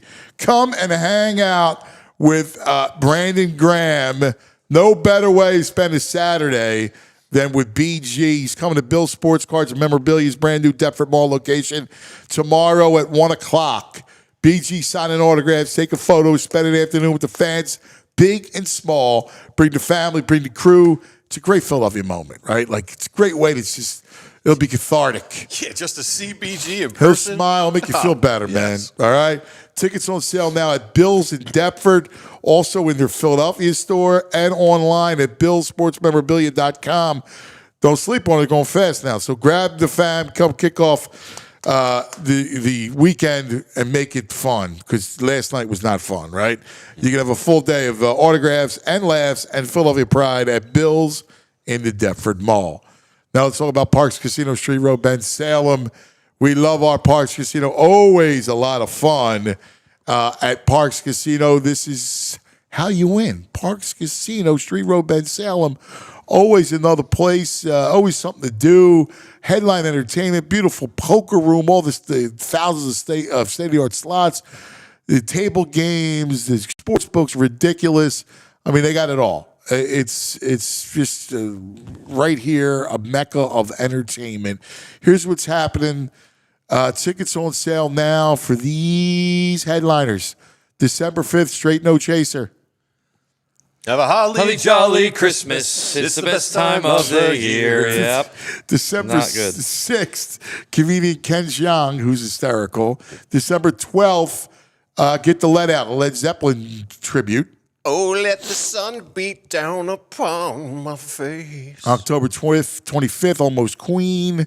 Is this the real life? Because I really don't think so. To November 21st, Air Supply. I'm all out of love. Love, I can't some lost without you. November 22nd, Brian Regan, great comedian. November 26th, Joey Diaz, a great comedian. ParksCasino.com to buy tickets for all shows. Parks Casino, this is how you win. You got to be 21. If you have a gambling problem, please call 1-800-GAMBLER. All right, now let's go to our man to try to make some sense of the Eagles last night. Oof, Baldy.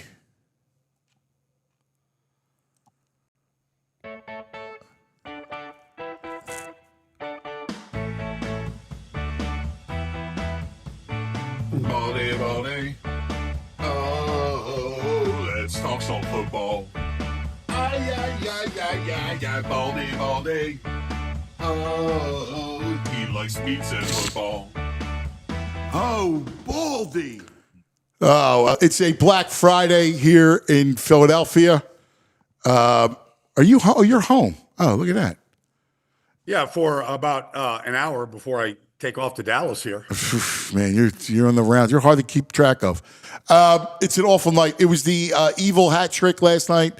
Phillies lose, and then Flyers lose their opener, and then you go, and there it is, the Eagles, and it's an abomination.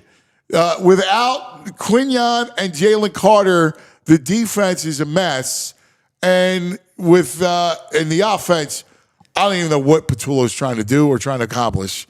The middle part of that line is not good, and they got issues abound. So, Baldy, let's start on the defensive side of the ball, what you see. Well, I mean, they gave up 5 touchdowns last night. And, the Giants, 5 touchdowns. Yeah. And the Giants, they were 11 of 16 on third down. Yes. So they held on to the football. And it was every, they went right after Keely Ringo. They just, third and 8, first third down, they went right at him with a guy that had never played for the Giants ever, little Jordan Humphrey. Been sitting on the practice squad. And never played in a game. First time they throw to him, it's 30 yards down the field. They got Keely, on a crossing route by Wandale. They got him in the end zone on a, defensive pass interference call, which set up the Giants' final touchdown. And obviously when Quinyon went out, that was a factor. But, they haven't been able to rush the passer even, if Jalen Carter has been in the game. They haven't been able. They have to blitz in order to get pressure. And then that wasn't good last night. And so really they have major issues right now. Cam Scatterbo runs toss crack, twice and picks up 2 first downs. They couldn't contain the quarterback. There was a lot of problems last night. And then on the offense, you want to talk about tough to watch. Last night was 2023 all over again. Jalen played just like he did back then. Awful. Yeah. He misses. And I'll be honest with you, because I thought the same thing. Like, if they don't think that this collapse can happen again like it did in 2023, they're crazy. It can happen again because, it's believe me, it's not just Kevin Patullo. KP, it's not on him.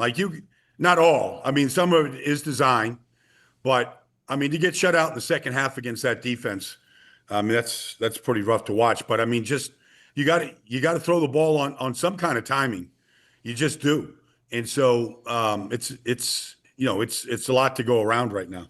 Well, after the game, AJ was pretending to be a mob boss last night and said of the meeting, because there was a meeting of Saquon and Jalen and AJ, and AJ went, I don't know what you're talking about. I wasn't at any meeting. Okay, all right. Which is he was disgusted. Quarterback, I don't know what you do with the quarterback because you have to throw the ball. When you can't run the way they're used to running, he's got to throw it. And you can't lean into the passing game, volume passing game, with the way Jalen's playing. You can't. It's not a winning performance. Saquon ran 10 times for 27 yards in the second half. Okay. So that's where they're at in the running game. Now they had a couple runs to start the game, but it all went away after that. But so if you're not running it, you have to throw it much better than they do. And, the first time, obviously the pick was his first of the year, and he had to throw it because they're down 27-17, and it's a blitz zero, and you've got 4 one-on-ones out there, and he goes to Dotson, which is fine, but you can't hang it. You can't throw a hanging curve out there, to use the old baseball, right? You can't throw a hanging curve, and let a guy like Cordell float, to go take it. And that's what he did. He floated it to float or Flott, I guess his last name is Flott. But regardless, that killed them right there. But there's plenty of times where honestly you can't block any better up front. You can't block 4 number 1 draft picks that they have in Dexter Lawrence, Kayvon Thibodeau, Brian Burns, and Abdul Carter. You can't block 4 number 1 picks any better than they did in a number of plays and just hold the ball. And I don't know what you're holding it for. Like, wait for somebody to get open like he got to Goddard, late in the game and just waited for him to be open in the middle of the field. That's not the way the passing game in this league works. This isn't college football. And it's been going on. And so a lot of it is the quarterback, some of it is design, but it's a broken passing game right now. Yeah, and then the play call, here's the thing about Patullo, though. Here's a couple points. He ran back-to-back inside with Barkley, and I'm like, dude, you get no push in the middle of that lineup. You get in the middle of that line. You're running behind a backup guard and another guard that is better off in the pass game, and a center that's banged up, and you're calling back-to-back inside runs. I just didn't understand it. Yeah, I mean they don't have a lot of imagination in the run game. I mean you're not seeing why not run what the Giants ran and run, toss, crack, have AJ as the point, block in the end, and let Lane get out or Malata get out there and do what they do best, get out and run. They're great, tremendous athletes, and they're great in space. They don't call any of that. They don't call any screens. So they're somewhat limited like that. But it's 3rd and 8 and you're running mirrored routes. Like they've simplified this thing as much as you can. Mirrored routes. So the 2 receivers on the right side run the exact same routes on the left side on 3rd and 8. And they run the inside receivers, which is AJ and Devontae. They're running 5-yard stops, which is okay, except that you better be able to get 3 yards after the catch. And the guys are turning around and looking at the ball like it's going to be hard. They're sitting in zone coverage. They tackle the catch, even if you catch it on 3rd and 5, which you're not going to get the first down. I run that offense with 12-year-olds.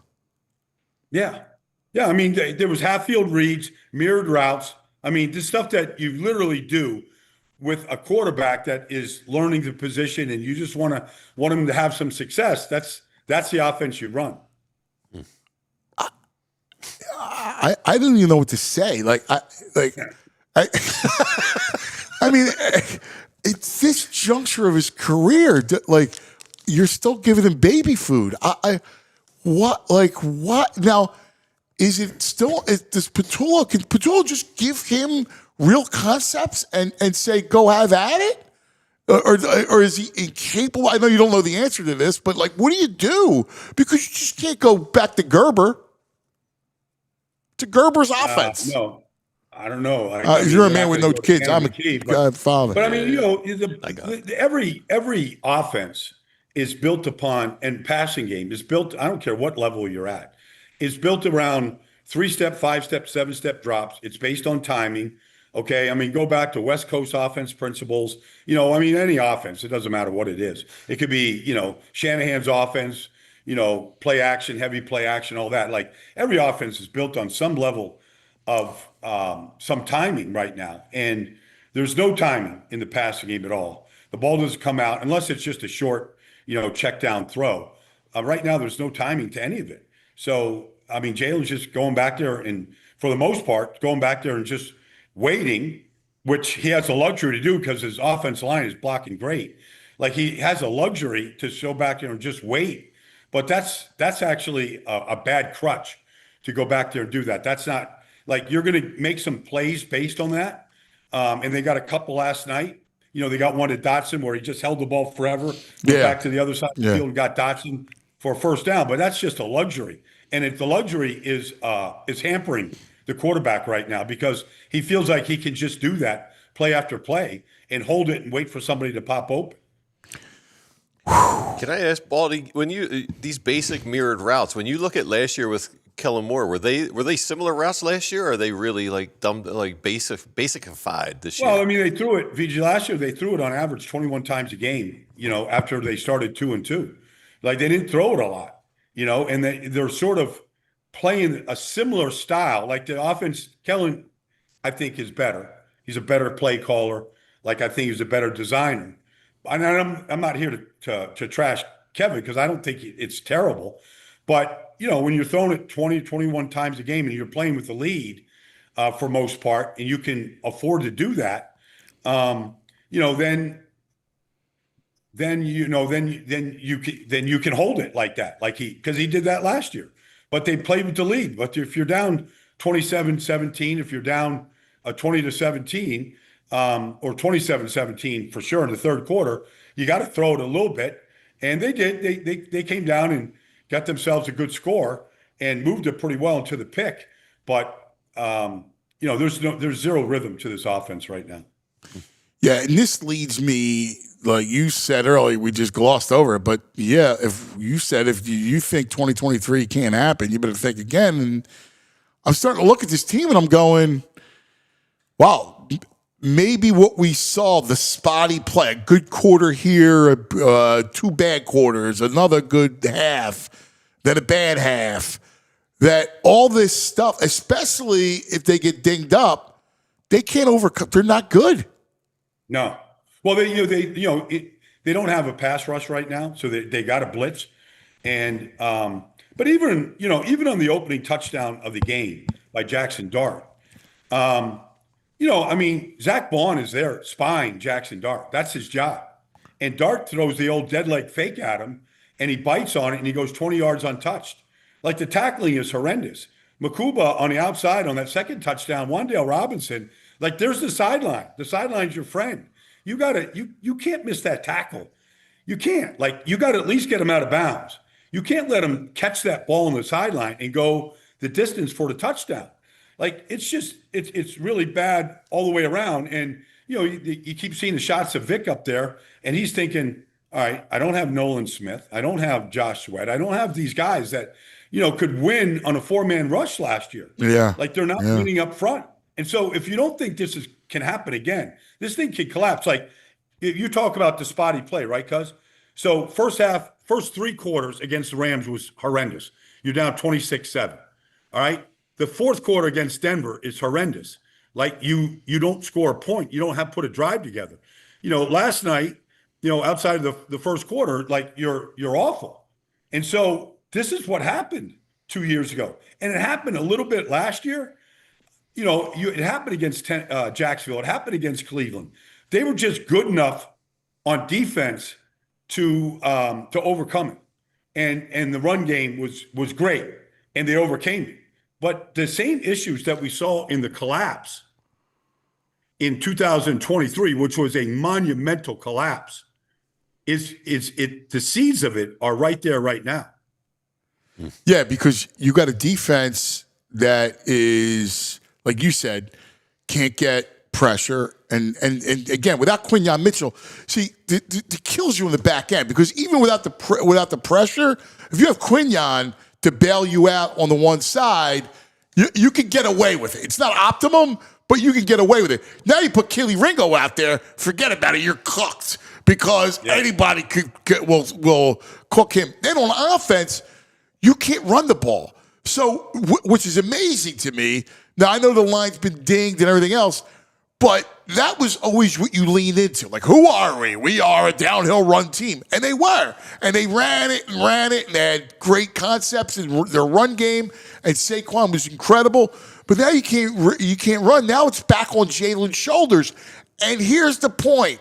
With a coordinator that's not exactly creative and a good play caller, and a quarterback that's not a volume thrower, that's a disaster of an offense. Yeah. No, it's bad. Now, I don't know that you could just redesign an offense, going into the 6th, 7th week of the season. I don't know that you can do that. And we know that even when they were 4-0, it was a little bit of a mirage. Like, you don't want to say that, because then you sound like you're a Philadelphia negative. But it was a little bit of a mirage. I mean, the Rams easily could have won the game. So, like, there were things out there, that are now showing up in these 2 losses that we saw. They didn't score after the lightning strike against Dallas. They couldn't put a drive together for 20 straight minutes. They couldn't put the drive together. So, the only thing that saved them in some of these games is they didn't turn the ball over, and that saved them. Now you throw your first interception at an inopportune time, and, the game is over. So, like, they really, you lose a turnover battle, you lose the game. And so they lost that last night. But still, there was major concerns. And, I'm in touch with some of the guys over there. They're not in love with, the quarterback. The quarterback has to play better. He just has to play better. I hear the same stuff. I hear the same stuff. The quarterback has to play like a quarterback. Like, that's a huge problem, because, again, look at this, cuz. Look, you don't even need to be me or you or any. You can just be a fan, turn the TV on, and you go, the rookie quarterback making his 3rd start for the Giants outplayed the Eagles quarterback that's been a Super Bowl MVP and has won a hell of a lot of games. He outplayed him in every phase of the game last night. Deep ball, scrambling, keeping plays alive, seeing the field. Yes. And they don't Yes. have half the talent. Yes. They're throwing to a kid that hadn't played all year.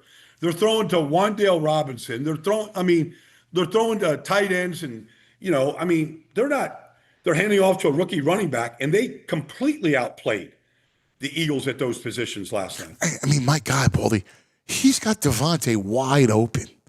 I mean, it's a walking touchdown. So the corner on the play is Dane Belton, who basically won the game for him with the interception, but he thought he was there in cover 2, and there's a safety behind him. They blew the coverage. The protection's great, and you sail the ball. I mean, it's a walk. It's a touchdown. It's a gimme. Like you can't miss that throw when it's this kind of a game. You can't miss that throw. No. And then you're right. Like, it's interesting the parallels with not turning the ball over, because they could have ragged out. If you score a touchdown there, it's 27-20, it's 27-24. And, you get a stop. There's young team. There's a little pressure. They go down, kick a field goal. You win in overtime. And people go, all right, well, the Giants play tough. They're not ready to win. The Eagles are champs. Right. Got 10 days to get ready. Right. Yeah, we can write this. We can write the script at that point. Yes. But that would mask the issues that are going on. A win would have masked it. And there's... Man, you're right, Baldy. You're, as always, you see it. You just see it. I don't know how you fix it. My biggest problem is I don't know how you turn Jalen into what he's never been. And like people go, go lean into the pass game. Let him throw it. I'm like, that's not who he is. He's never been that guy. But even in his style of play, which is to hold it and wait, like he's always been a great scrambler and great runner. Well, he's not getting those runs right now for whatever reason. Like he's not even seeing the scramble drill. No. The scramble drill is a joke. Like they're terrible at it. But regardless, like he's not a factor in the run game right now. You can live with it if he's getting some scrambles, if they're designing some read options, some bootlegs where he's getting out and he can use his running ability. Like you could live with some of the inefficiencies in the passing game if you just can make up for it. With getting first downs on the scrambles or design runs where you're going for a long distance. Like that didn't happen at all last night. No, and it was interesting because I keep thinking the same thing. Like, all right, how do you fix the run game? Well, let the quarterback lean into the run game and use him in the run game because that always worked. How come that's not working? You're right. They were great. And they used them in that capacity. Defend all 11 players, basic concept. Right. When you get that type of player. But and then there's things you can do. You run counter tray with power to Saquon, and then, you run the same play, and now you pull it and go out the back door if the read is there. Stuff that they do with Lamar, stuff that they've done with other quarterbacks that are good runners. They do it with Josh Allen, but you're not getting those plays right now. You live in these rooms. You understand the mentality of the player. At what point, do you have to worry about, guys going off the reservation? Like, you can just see AJ feels like a ticking time bomb. After being there, we've had meetings and we've had, social media posts. At what point, is this something you really have to worry about? Or all those guys? Yeah. I think so. Yeah. Yeah. Does he want to be a part of the team? Does he want to, participate here and do his, he's catching some passes, doing his things, but, there's blocking, there's attitude, there's energy, there's, pumping guys up. There's a lot of other factors, in this business that you've got to, be a participant of. And I don't know that he feels like if he's doing his part like that, it doesn't, sometimes you wonder if he's checked out mentally or not. Yeah. Yeah. By the way, the boys give you props on the crucifix in the room. That room is beautiful, man. Yeah. That's the castle right here, man. Yeah, it's just beautiful. Yeah. Where are you headed this weekend? I am headed to Dallas right now. Texas OU tomorrow. I can't wait. The Red River. You get to see art.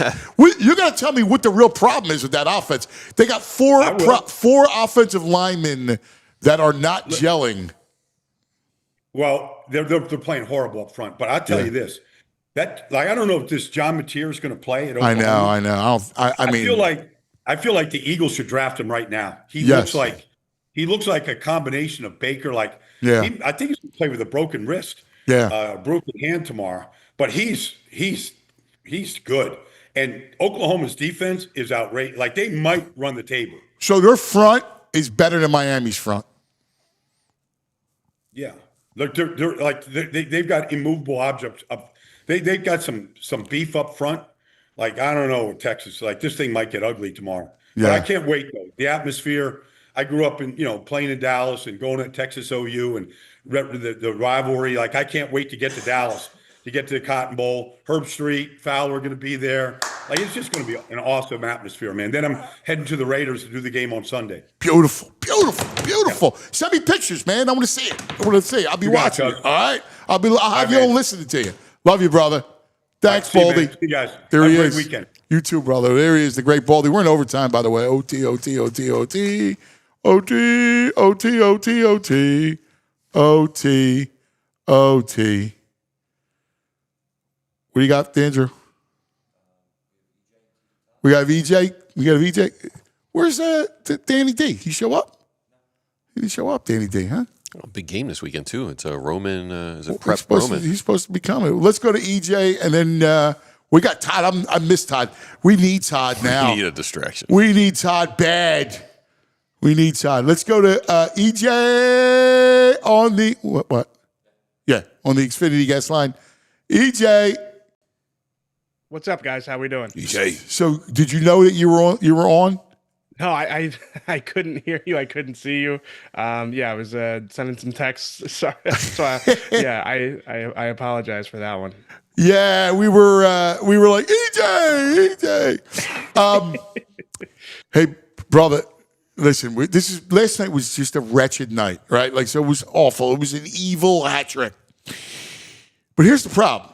Like, the Phillies lose, you go, all right, well, we got the Eagles' pillow to fall on, right? That's what we can always say. And they lose a game, you go, all right, well, it's just to lose a game. But there's issues, like major issues. And we just got done talking to Baldy. I don't know if you caught any of it. No, it was a great conversation. But they got major issues. Let's start on the offense, because the offense is a problem. We've seen spotty. And now, like you and I talked about, like, do you lean into Jalen in the throw game? And I've always told you, like, he's not a volume thrower. And he was awful last night. He looked like it was 2023. And that's why I don't want to lean into I'd rather get him involved in the run game than have him throw it 35 times, because he can't do it. He holds on to the freaking ball. Yeah, and when he does hold on to the ball, they're not productive on scramble drills like they have been in the past. And I think that there's a lot of things at play here. I found it really interesting hearing from a lot of players in the locker room. Lane Johnson came right out, and when Lane talks, everyone listens. There have been weeks where he has not addressed the offense. I think probably because he realizes the weight that what he says holds, not only amongst the players, but throughout the Eagles building. And I think that it really stood out that he talked about the predictability from this Eagles offense and, how they're not doing enough to keep guys on their toes, keep guys guessing. So how that relates to the passing game is that we see a lot of times that there are instances where guys, I honestly do think that there's a lot of, especially against the Giants last night, there were a lot of instances where guys flash open, Jalen doesn't hit them in rhythm, and then from there, they are going into the scramble drills, and they're just not on the same page with those.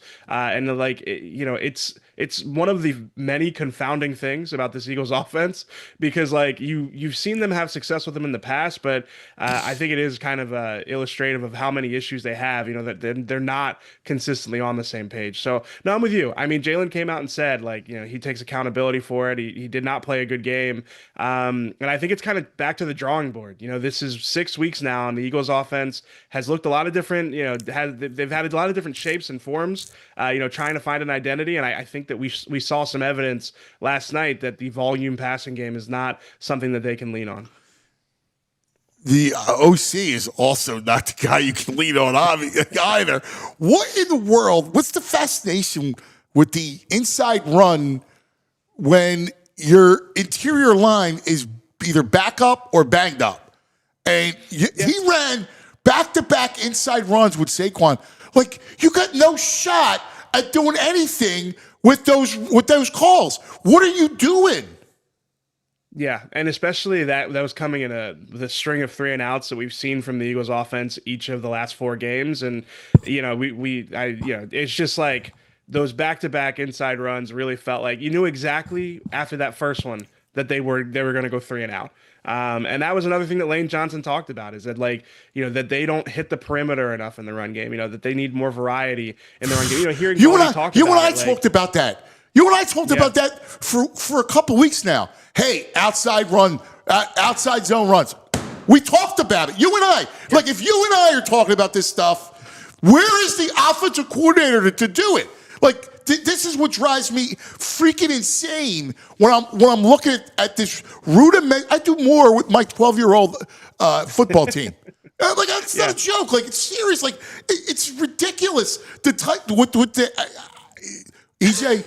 I'm losing my patience with this whole thing. Let me point. I want to point this out too. Like, Kellen Moore came into this building last year, and it's not like Kellen Moore was known for being a run-heavy play caller, somebody who really wanted to lean into the run game. But you saw the evolution of the Eagles' run game with him and Jeff Stoutland working together. And hearing Baldy talk about like, you can get the toss crack. There's some of those gap scheme runs that maybe they don't hit right away, but you just kind of build them up. And you saw Kellen Moore had a really good feel for that last year. Kind of being able to stick with it in the right spots and wait for that big one to hit. And you have not seen that with Kevin Patullo this year. It's not like those runs disappeared. It's the same personnel up front except for one guy, and obviously Jeff Stoutland is still a big part of the run game. Here's the true issue. You're right. You're so right. And here's the true issue. You know whose responsibility this whole thing is? Sirianni. All right? Yeah. You're the coach. You come from the offensive side of the ball. I know you're not a good play caller. I know you're not Sean McVay or Kyle Shanahan. But Lord have mercy. Did you learn anything from Kellen Moore last year? Can you go back and to look at it and tell your OC that this is the stuff that we need to focus on and lean into? When we have our meetings and script this out, I get the sense that all he is a CEO. Yeah, and if you're going to be the CEO coach, then like some of the personality management stuff that we've seen in the first 6 weeks of the season, that falls at the feet of Sirianni.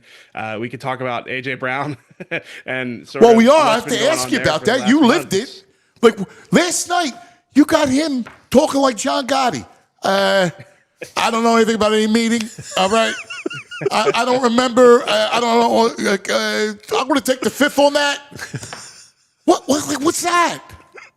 Yeah, I mean, my read on it is that he just wanted to not address it. But again, that leaves room for interpretation. That literally is what will happen.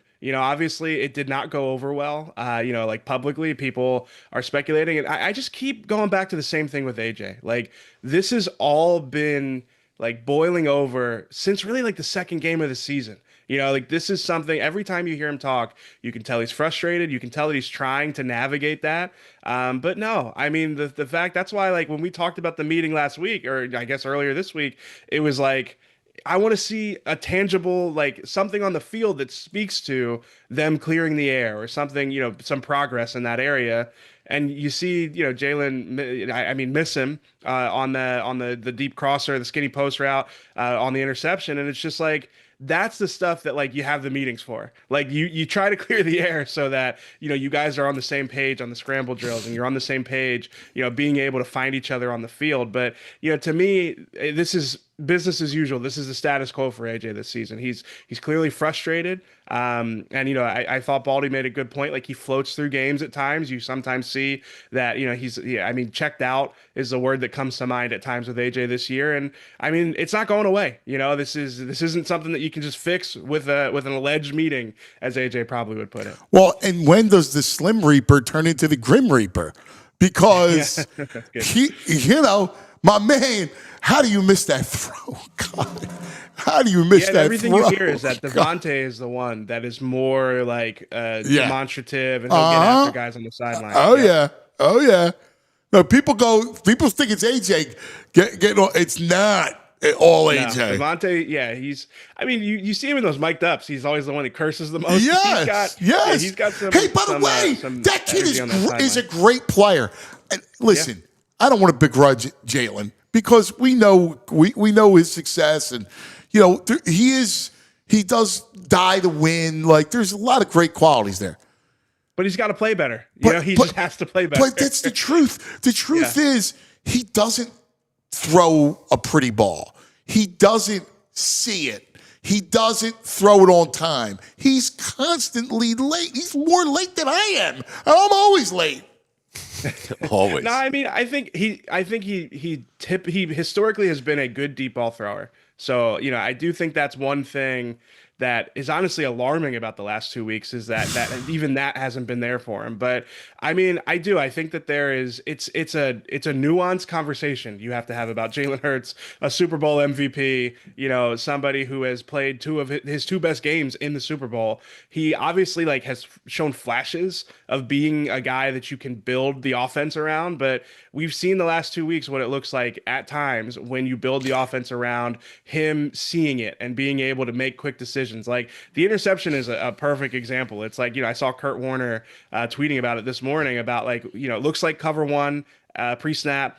Obviously they rotate into a blitz zero and he just doesn't see it quickly enough. And that is to me a microcosm of the Jalen Hurts experience. Is he's not, if you're going to have him drop back 30, 40 times a game, you're not always going to get the consistently great processing that you'd expect from a volume thrower. And to me, that's where the scramble drill comes in. It's he has to be able to create out of structure. If the offensive line affords you 3 or 4 seconds against a really good Giants defensive front, at that point, it's you have to be able to create something out of that. And they just are not consistently doing it. But they're awful in the scramble drill. They're awful. They're just not good. They don't come back the right way. They don't properly come back. And the truth of the matter is, you can't win like that consistently. You can't run a playground offense and expect to win. You can't do it. Yeah. And I've always said, when Jalen starts pointing in the backfield, that's always when it's about to hit the fan. It's never good when he starts doing that. And the other issue is when we see him have good games, see, it all comes from the run game, right? So in 22, the Super Bowl game you were referencing, remember, teams didn't know how to defend the Eagles then. They were running all those RPOs, and that read option was working, man. They had their tempo right. They were. Then defenses figured it out, right? Then we had 2023, and last year the Super Bowl was because the defense dominated, and he had a couple easy. I mean, he had field position the whole game, and you had Saquon, and Spags is selling out to take out Saquon. So you made 2 throws down the field. I mean, I think that was exaggerated, the MVP performance. If it was me, I'm giving it to the defense, but whatever. My point is, he's got to play better. If you don't play better in the pass game, this season's a wash. Yeah, I mean, because they do not have the run game to lean on like they did last year. And this is where, your franchise quarterback has to be the one to be the driving force. And, it's especially confounding because I feel like we did see it in those first couple games. It looked like he, had taken that step as a processor, but as the volume has increased, to your point, you started to see the cracks. Yeah. All right. Defense. Now let's talk about that because the defense was a complete mess last night. Now, Quinyon, what's the story with him? Yeah, he had a hamstring. He was on the sideline, but it's tough to say. I think you're hopeful that he'll probably not miss a ton of time, but we all know hamstrings are a tough injury. Yeah. It's one of those where you don't know how he's going to respond probably until the other side of this mini bye week. So, but it's a concern. I mean, if you were to have a discussion about who the most most valuable player on the Eagles defense is, I think Jalen Carter and Quinyon Mitchell are 2 of the 3 or 4 people you're going to mention. Yeah, they're the right top off 2. The top. Coop's and 3. Because of the players behind Quinyon, I think you could make a really strong argument that what he is to that secondary, he might be the most valuable player on that defense. Definitely. Because now you go from having him travel with number 1 receivers and kind of be able to insulate the guy on the other side. Now you just have both of those guys out there. And to the point you guys made earlier, this defense is just not built in the way that we've seen the Eagles defenses build in the past. And, I said that for some of last season, that the front, it's really built back to front Yeah. in a way that we don't usually see the Eagles build their defenses. But I said that some of that last year, and obviously the pass rush came alive in the postseason. But really, you look at that group now, and they feel like they are lacking firepower. And, they didn't get enough rush against Jackson Dart. So to me, it's like, it's compounding problems there. You're not getting enough pressure up front, and you don't have corners. You got Keely Rico. Oh my God, dude! And Dory Jackson. He stinks too. But here's the thing: Giants have nobody. They have no receivers.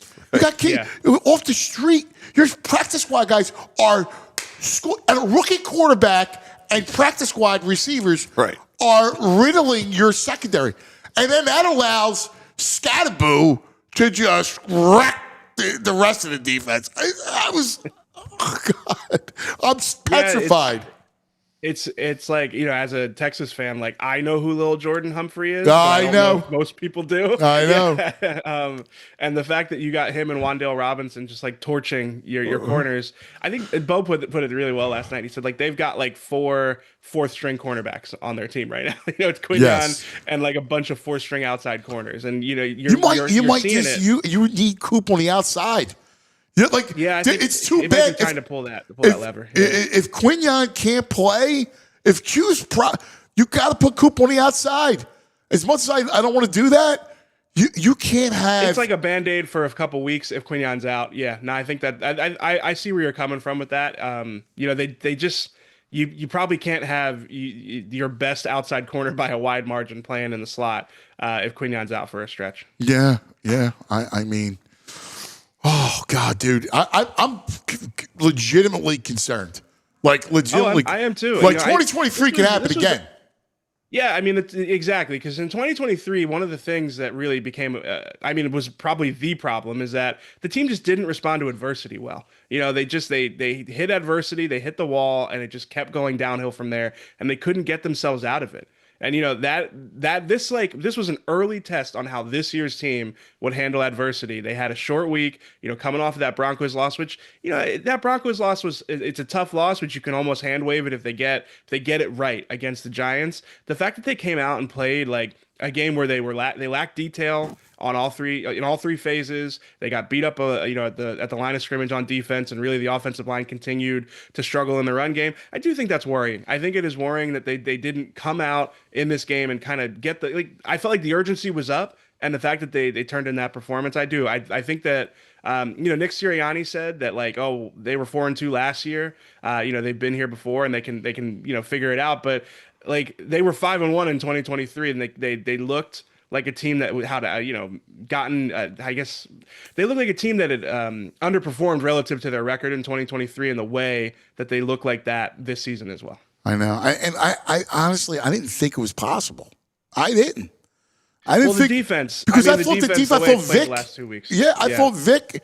How long is Jalen going to be back next week? Carter. I mean, I think the extended week should help him. But he didn't look like he was really his pregame warm up yesterday didn't look like somebody who was expecting to play. So I don't know. It's going to be tricky. I mean, especially with that bye week looming, it's going to start to become even more do you want to push it? But I mean, they need him back. Oh my Lord. They need him back. They can lose to Minnesota. Yeah. They could lose. They could lose to freaking Wentz. No, they can't. Oh my God. No, they can't. I don't think I could stomach that. After the Phillies losing the way the Phillies lost, and I can't take losing to the hate the face. No. The ultimate hate the face. That's not happening. EJ, man, we sometimes it gets bad around here. Yeah. Let me see, because I was thinking of he gives Dombrowski some issues. Howie, not a good offseason. The secondary's an issue. The edge rushers, the edge stinks. The offensive line depth is not good. Yeah, and they took a bunch of flyers at edge, and it didn't work out. Yeah. And obviously, the Bryce Huff thing had run its course, but I mean, he's playing well in San Francisco, and that to me, it's that you got to trace it back 2 years. they spent their money at edge on Bryce Huff, and it just did not work out. And you're seeing the ripple effects now. Like their edge group is just not. They don't have enough. Like I said, they don't have enough juice. No. Against the run or as pass rushers. EJ, we love you, buddy. We'll talk to you next week. Yep. Have a good weekend, brother. I'm about to say, enjoy the Red River rivalry. That'll get us all better. Maybe this will be the dude. week You're a UT guy.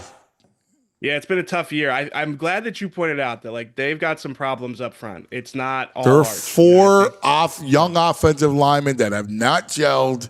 They are up. Like, listen, Arch has not played well. I mean, don't get me wrong, but they're bad up front.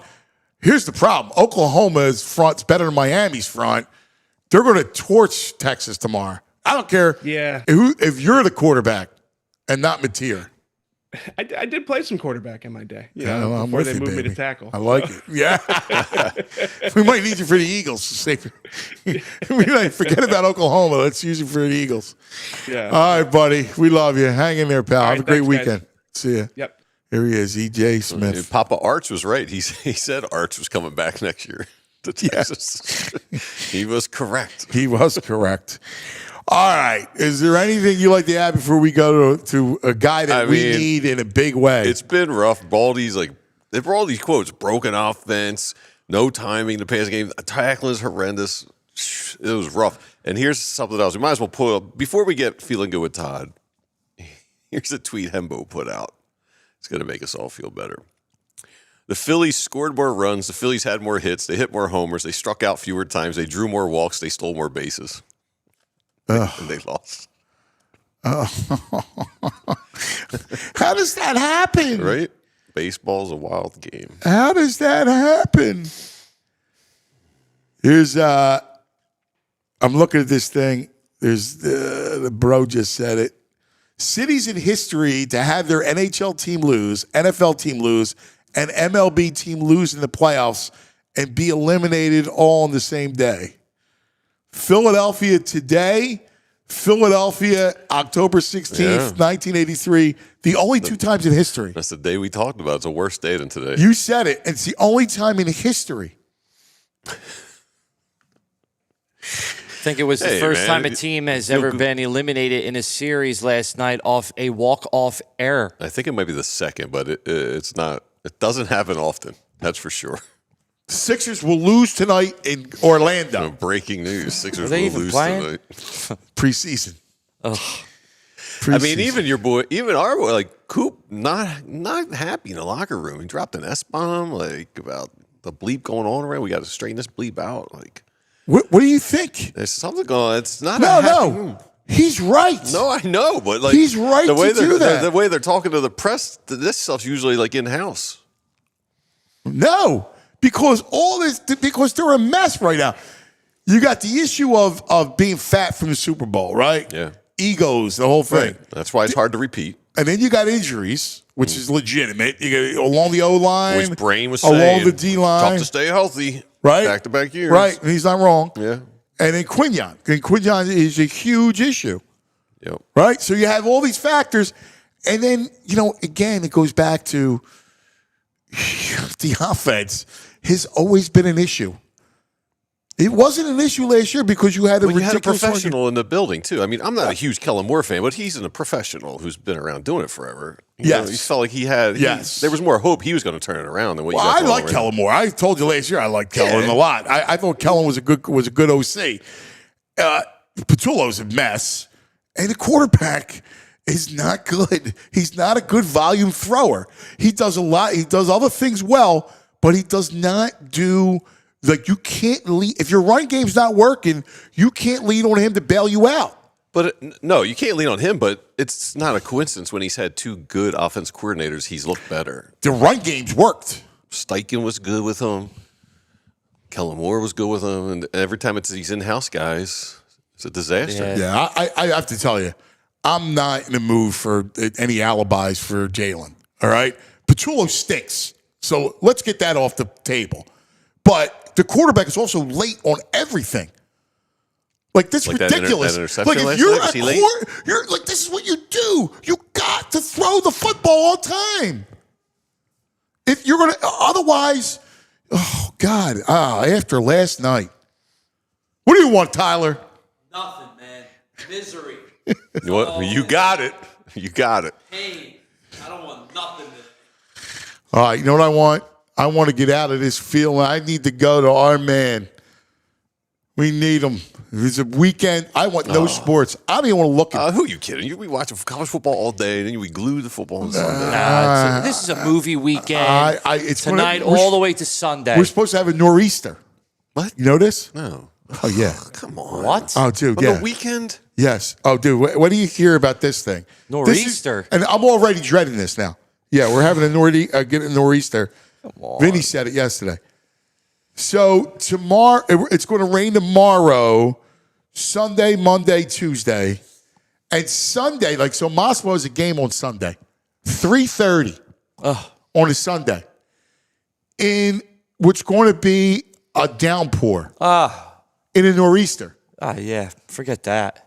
Well, I forget. I can't. I'm going to be like this on the sidelines, freezing, getting rained on. Mother, father. All right? Icing on the cake. I can't take it on the weekends. Man, I want to go to a pumpkin patch or something, you know? Yeah, well, you're not. Pumpkin patch. Go to Linvilla Orchards, hang out for He the wants day. to go talk about a pumpkin patch. It's a safe space. Yeah, exactly. He needs a safe space this Right. weekend. Yeah, go to. After Wish I the could go to a pumpkin patch. horrible. I put it this way. With all the stresses I got, I go to a pumpkin patch in the rain. I'd smash pumpkins. Take you to Johnson's Farm. Yeah. Go to haunted house maybe this weekend. All right, let's get to Todd. Act like a man. You can't handle the truth. It's time for TV time. Oh, Lord, we need you. Good morning, Todd.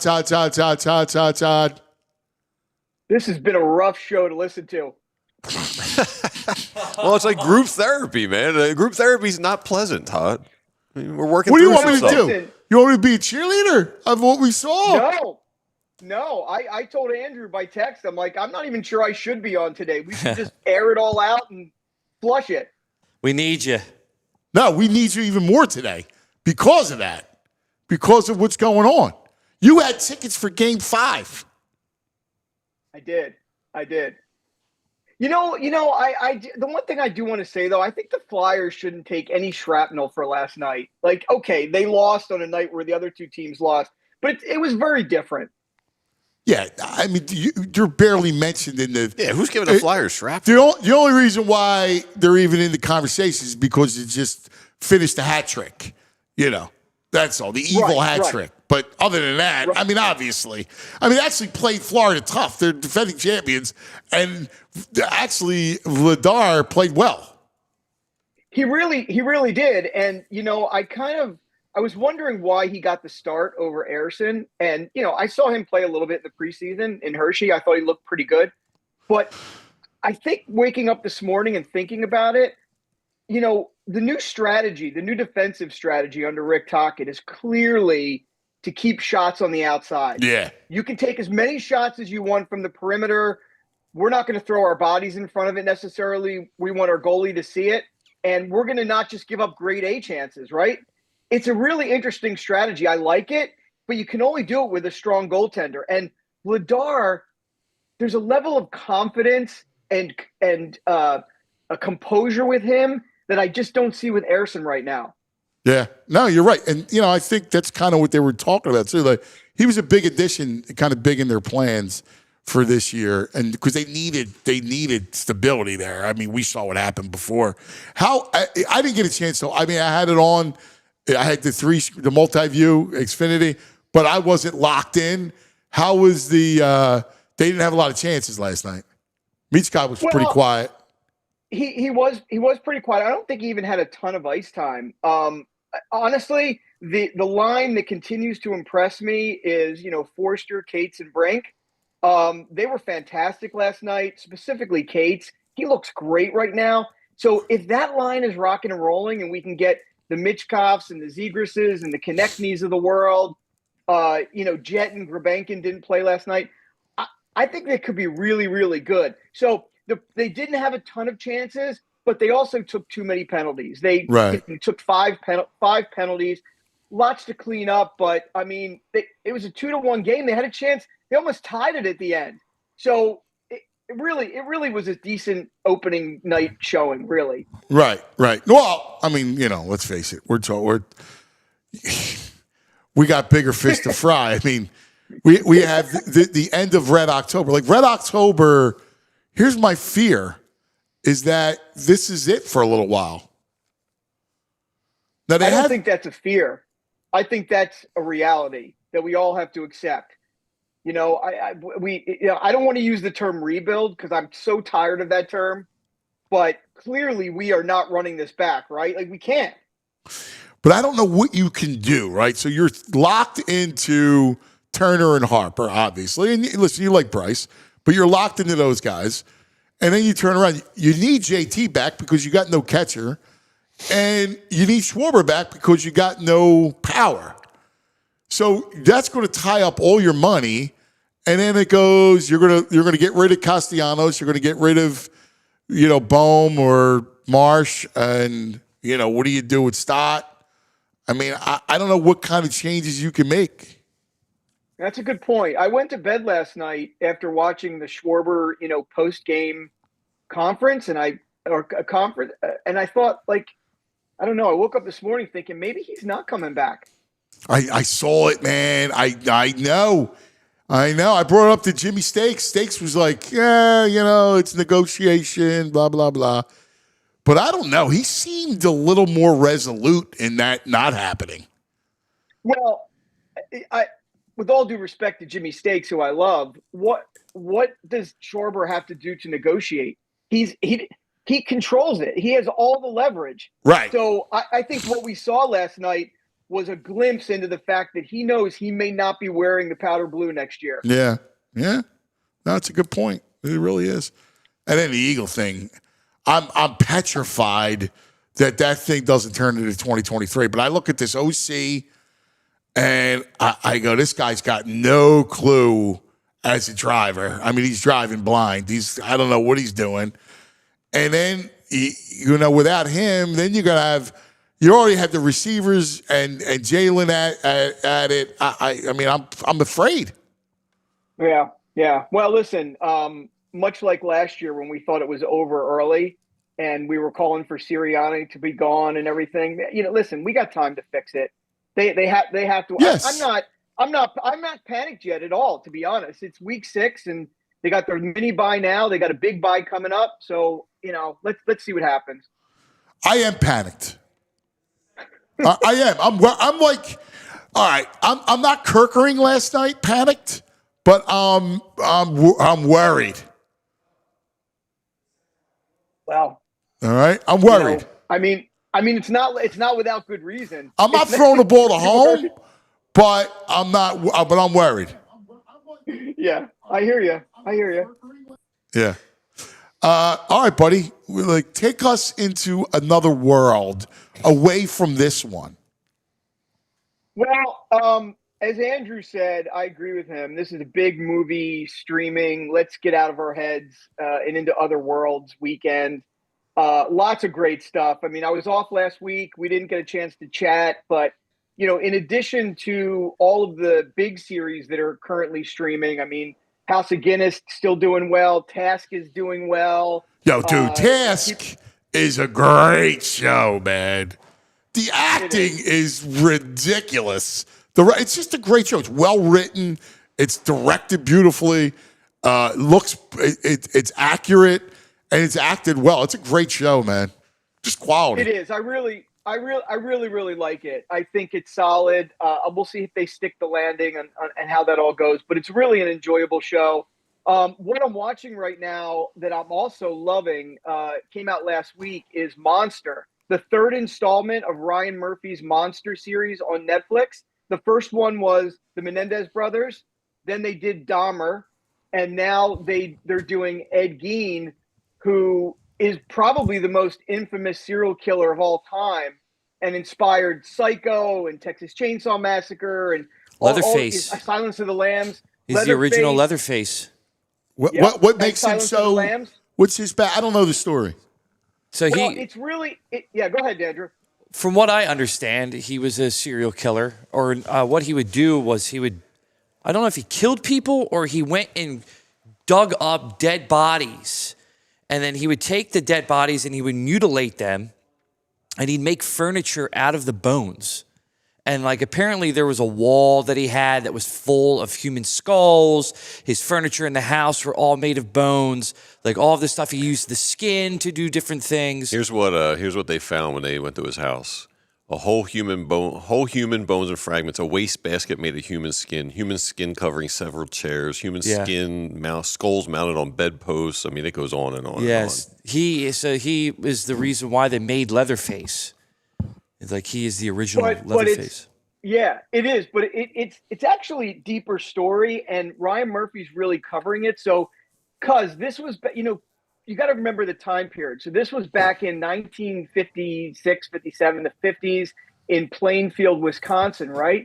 So this guy was the first serial killer, and more than just doing these crazy things, he had split personality disorder and began to inhabit the personality of his dead mother. And he unearthed a body to bring her into the house to have her soul be part of him. And he became her. This inspired the book Psycho, inspired Alfred Hitchcock to do Psycho, which is the Norman Bates character.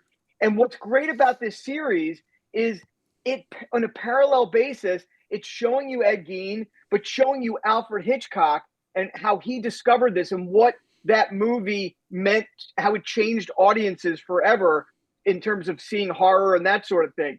So it really is well done. And I got to say this, Charlie Hunnam, Sons of Anarchy. We all know Charlie Hunnam, Sons of Anarchy. He is phenomenal in this. Wow. So good that not only is Emmy consideration clearly on the table, but he was already signed up to do the next season of Monster, where they're going to focus on Lizzie Borden, and he's going to play Lizzie Borden's father. Wow. That's wild. People love the Ryan Murphy stuff, man. You know what? It's because he tells these factual stories of real people. Yeah. But he also weaves in pop culture from the time. Yeah. And he makes, he got a little bit of soap opera-y. Yeah. I mean, it's a great, delicate balance that not a lot of people can do, but he does it so well. And this series is doing great. So it's October. We're starting to get into Halloween season. This is definitely the series to watch right now. Yeah. I mean, it looks great. Yeah.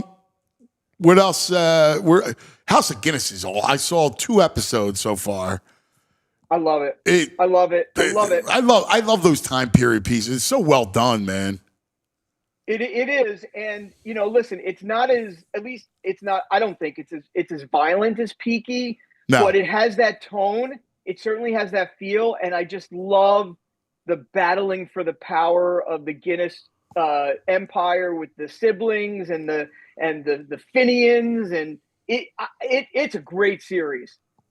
Isn't Joffrey from Game of Thrones, the actor, isn't he in that? Yes. Yeah. Yeah, Joffrey's in that. Yeah. Yeah. Yeah, it's really solid. Yeah, I'm with you. It's doing good. And then Sunday night, big series starts. If you're a Tim Robinson fan like I am, I talked a lot about Friendship, the movie Friendship this year. He's got a new series on HBO Max starting Sunday that's getting a ton of buzz. It's called The Chair Company. It's him and Lake Bell, and it says after an embarrassing workplace incident, he unearths a far-reaching conspiracy, and the trailer looks insane. So I know your audience loves Tim Robinson. We've texted and tweeted and everything about it. That series is going to be awesome starting Sunday. Yeah, I heard it's. I actually read something on it, talking about it. Yeah, I got one for you, VG. If you haven't seen it yet, because it was in and out. It was in and out of the theaters too fast for any of us. But a great critical film starring your boy Nicolas Cage. So The Surfer is now streaming for free, and that is a story of Nicolas Cage takes his son on this surfing trip to Bond in Australia, and they're terrorized by the locals. It reminds me very much of Straw Dogs, the old Dustin Hoffman film, where the town terrorizes him and his family. But that's one I think you're going to love, especially since you're a big Nick Cage fan. Yeah, it's like a beach that he used to surf on, right? And he goes back, and they don't know that he used to be there, and they're like, "You don't belong." Yeah, it looks good. Yeah. Any other rental features? Any other? Well, I don't know. I'm trying to think about rental features. I think or whatever streaming features. You know. Yeah. Well, the one I do want to point out, which is I have to because it's in the theaters right now, and I loved it, and I think people should go see it in the theater. Is the Smashing Machine? We talked about it briefly. Yeah. I went into it not knowing anything about MMA fighter Mark Kerr. I didn't know anything about him, and I loved this movie. Benny Safdie, from the Safdie brothers, does it. I have to tell you, I think it's the first. I could be wrong. I think it was the first dramatic film that The Rock ever did. Yes. And not only is his makeup extraordinary. I mean, there are a few times where you see The Rock, but most of the time unrecognizable. Let me just tell you something. He is a damn good actor. People have been talking about it. I'm thinking, like that was my reaction. I told you were so underwhelmed by it. Yeah. But he's Mickey Rourke in The Wrestler, right? It's very much The Wrestler. And I think what's cool about it, is if you're an audience member who knows nothing about Mark Kerr, which I didn't. I don't know much about MMA or the history of MMA or Mark Kerr. I knew nothing going into it. Just went in cold. It was great because you don't know where the story's going to end. And Emily Blunt is really good in it. The look and feel, I'm telling you, one of my favorite films of the year. I will say this, man. He's always been a likable dude. Like The Rock. Like, it's funny. The kids love The Rock. Like I wound up watching a million Rock movies because of the kids, and he's always likable. He was likable as the agent in Ballers, right? Like which I liked early, and then it just kind of jumped the shark. But it was like he was always. I could see it. I'm not shocked.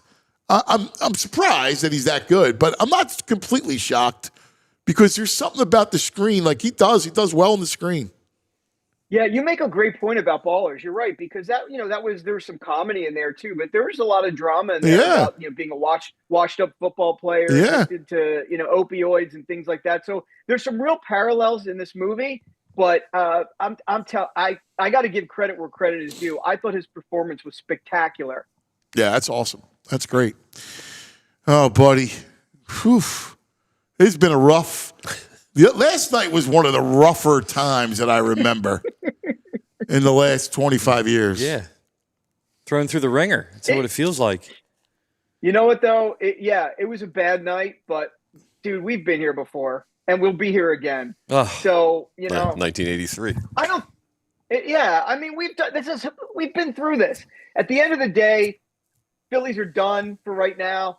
The Eagles will get back on track. We just got to give it a little time here. Yeah, I guess that's where I'm a little worried. I'm more worried than you are about that. Pachulo. Anyway, we love you, buddy. Great to hear you. Great to see you. We don't go away because we're going to need you every Friday, all right? I'll be here. Thanks, buddy. All right, guys. Have a good weekend. See you, brother. We love you, Todd. Todd, TV, Todd. You know what's funny? As much as I'm just despondent. Yeah. I'm actually not in a hurry to leave. I still kind of need to talk about it. It's like therapy. Yeah, what else are we going to do? Let's go all day. What, are you going to go home and sit in your thoughts? That doesn't help. No, I'd rather go to a horror movie to sit in my thoughts, dude. Yeah. Like, that doesn't help. You got to get it out. Man, that was brutal. K-Red's like, holy crap, the stream's still going after I did an entire therapy session. We have a Phillies show that's starting at 12. You guys could join that and talk more. Wow, I didn't even know what time it was. Yeah. Oh, Jesus, quarter of. Oh, yeah. Yeah. Guess we got to go. Freaking Kerkering. Doe eyes. Oh my God. Have fun in Colorado. There's JT pointing first base. Do you think that might have messed him up? No. Like because Messed him up. When he blacked out. When he blacked out Bob with the ball and he's coming up and he sees JT with a hand up. No. Do you think he's just like, oh, okay, let me just go. He didn't throw even it. see JT. He's just Like throwing that might the ball.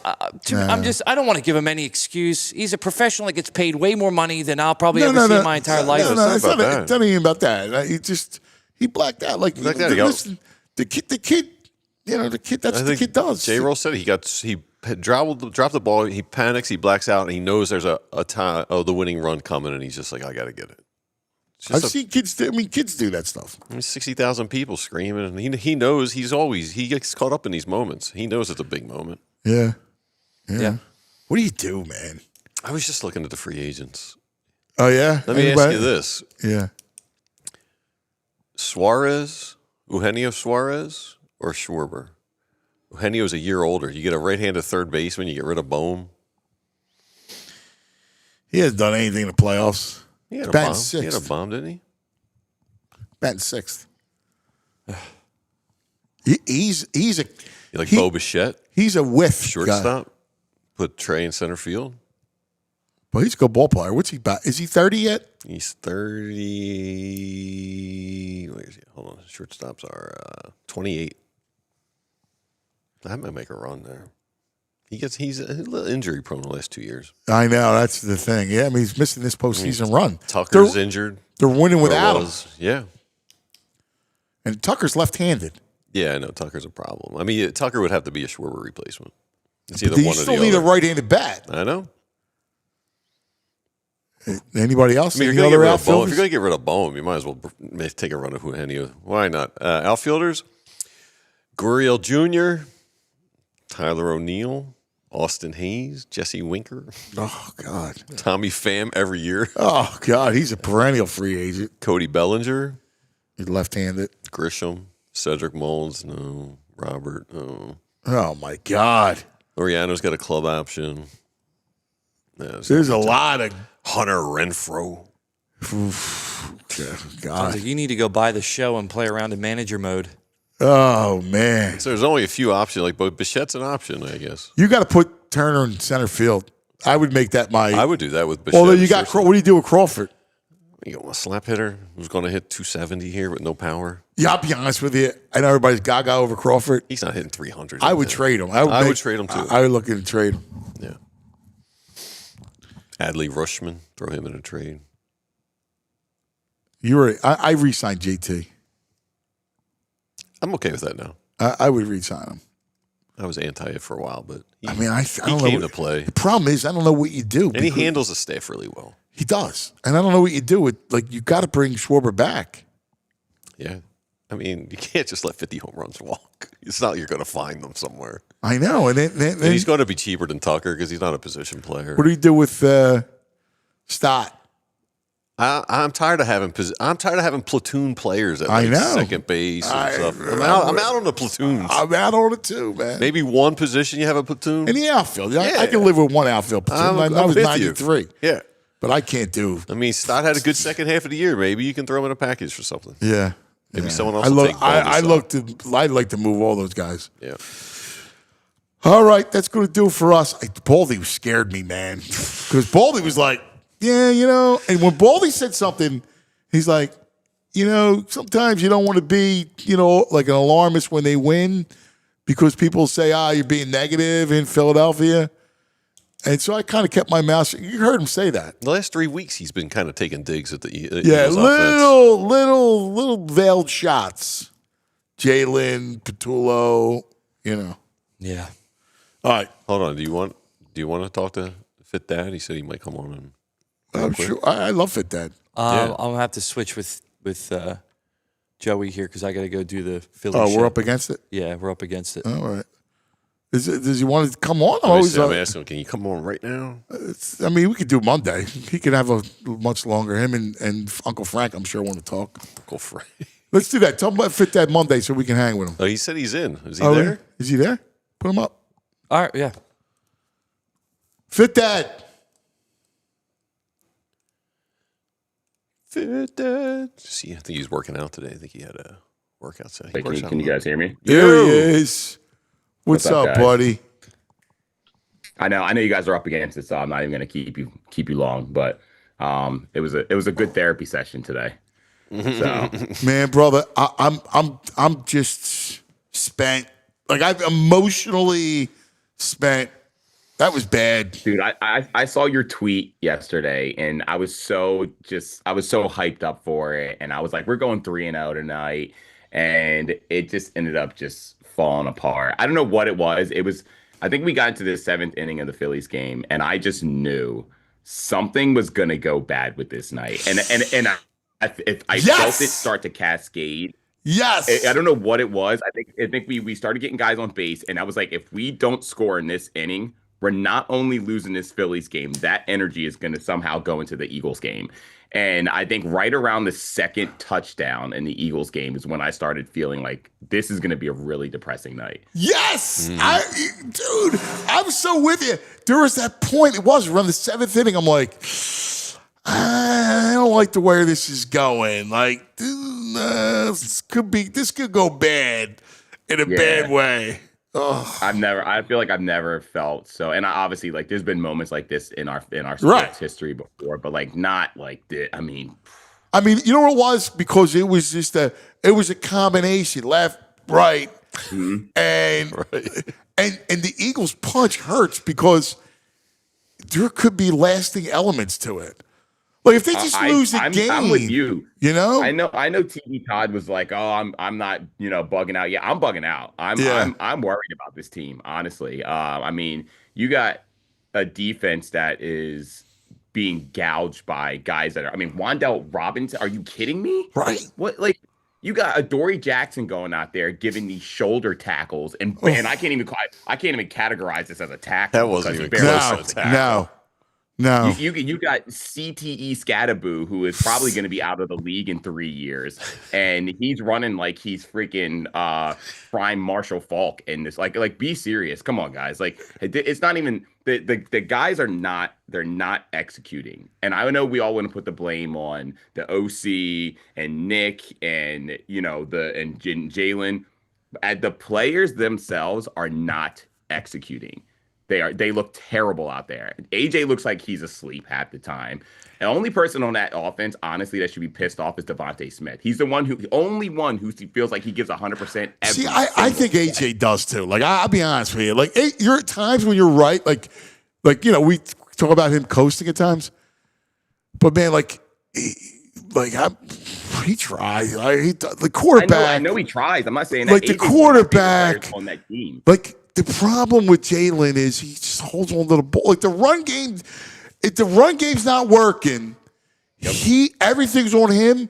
He just can't handle it. Like, not that he can't. He's not. I don't think he's good enough a thrower to handle it. Well, think about some of these other guys, and I know you got to go, but think about some of these other quarterbacks. And I hate to even compare like Dak Prescott. Wow, I know. When you got these guys who are taking a 3-step drop and they're firing the ball because they know where they're going. Yeah. You never see Jalen do that. Never. Ever. And I'm watching the last 5 games and I'm going, he honestly never does that. Never. I've never seen him do it once. He'll drop back, stare, move his feet, move to the right, and then he wants to throw the ball. And the fact that he has that much time, could you imagine any other quarterback with that much time in the pocket? No, you're right. See, not defending him anymore, but I can't. But you're right. You're right. Here, the problem is that's a college mentality, right? The college mentality is, I'll throw it when you're open. Well, in the NFL, that doesn't happen. Like, you gotta trust your receivers, especially a guy like AJ. Like, Jalen made a great throw to AJ on the sidelines. You remember the throws like the first half. And AJ caught it great, like got his feet in bounds, and it was a perfect throw. Like, he trusted him. I'm like, all right, that was a good throw. Like, you got it. That's what you got to do. Like, you got to identify it and you got to let it go. What worries me is that his one strength was always that deep ball, and now he's missing that too. So it's like, what else? How are we supposed to know. defend you, dude? Like, we can't defend you anymore. Like, you take a couple more games like this, 2 or 3 more games like this, people are gonna start calling for McKee to come in. Honestly, could you imagine? I know. I can't even believe we're talking about this. And I know. I mean, that sounds insane, right? Like, it's insane, but that's why they call us insane. Like, we are very passionate fans because we expect a certain level from the guys that we build up and defend against other fan bases who want to come in and be like, oh, he's a glorified running back, this and that. Right. And we're like, no, we've seen him at his best. Right. You know what I mean? We know what he can do. I don't know, man. Dude, how about I still can't get over the back-to-back inside runs to Saquon. You mean with the backup guards that we have? Behind Toth? What's this dude thinking? Like, seriously. I have no idea. Like, what are you thinking that, hold on, let me get my, what? Like, why would you come to that? It's not rocket science. Yeah. When you got guys like Lane, back-to-back weeks where Mailata is saying, yes, we got to change some stuff. Yes. Lane's coming out and saying, we got to change some stuff because you know how many guys on Twitter, like the Dan Orlovskis of the world and everybody else are like, guys, you're predictable. They're telling you. They're predictable. They can tell you exactly what they're doing just by looking at Saquon's eyes. Like, they know what play is being running or passing. Like, it's not hard. What they need to fix going into this next week with the 10 days off or whatever they have, they need to fix that one problem and then everything else from there. So, you know what's nuts too is, you know what's crazy? When you think about Patullo, right, and you think about like some of the decision making, you go, all right, if you're Nick Sirianni, when do you step in? Or does Nick Sirianni, does the emperor wear no clothes? Like, is he already involved a little bit? Like, here's what I'm worried about. Is Sirianni really a fraud? Like, an XO fraud? Or is he an yes, actual coach? as an offensive mind, I think he's a fraud. He was a good CEO last year when he's not involved. Like, what? Like, I mean, the fact is, like, if your OC struggling, and this is the second time in 3 years, and your OC struggling, and you as the head coach from that side of the football can't jump in and fix it, there's a problem. But you know what the problem with Patullo is? It wasn't Sirianni. Sirianni gave Hurts a choice. He gave him a choice on whether he wanted to go out and find an OC in the market or he wanted to use a guy from the inside. Hurts chose Patullo. And I think he's starting to regret that now. And that's the reason why a lot of these plays where he looks like a genius, where he had Saquon in that wheel route in the last game, he drew that up in the huddle and was like, I want you to do this, ended up throwing a touchdown. If he can do that simply in a huddle, and Patullo can't look and see that we need to run outside and we can't go between the tackles, this is a problem. And I'm sick of the loyalty, honestly. Like, and I never want to see a guy get fired, but Patullo's got to be demoted or something. His job has to be taken away from him. Brother, I hear you, man. I feel you. I don't know, man. This is a freaking horrible time. On any level, and to be able to see this with my eyes and my level of IQ, to be able to see these very simple things that can be changed on a fundamentally elementary level, is just beyond me that they're not doing it. I know. Fit Dad, you're the best, buddy. Thanks for commiserating with us as always. Yeah. We'll talk to you next week. Have a good weekend, brother. All right. You too. There he is, Fit Dad, CEO. Follow him on Instagram. Yeah, he's the man. All right, we got to get out of here. Yeah. All right. Good job, Joey. Let's go get a beer. Yeah. Thanks for hanging, everybody. We love you. See you on Monday. Go Sixers. Go Sixers. Go Temple. Yeah. We all silly like the mayor.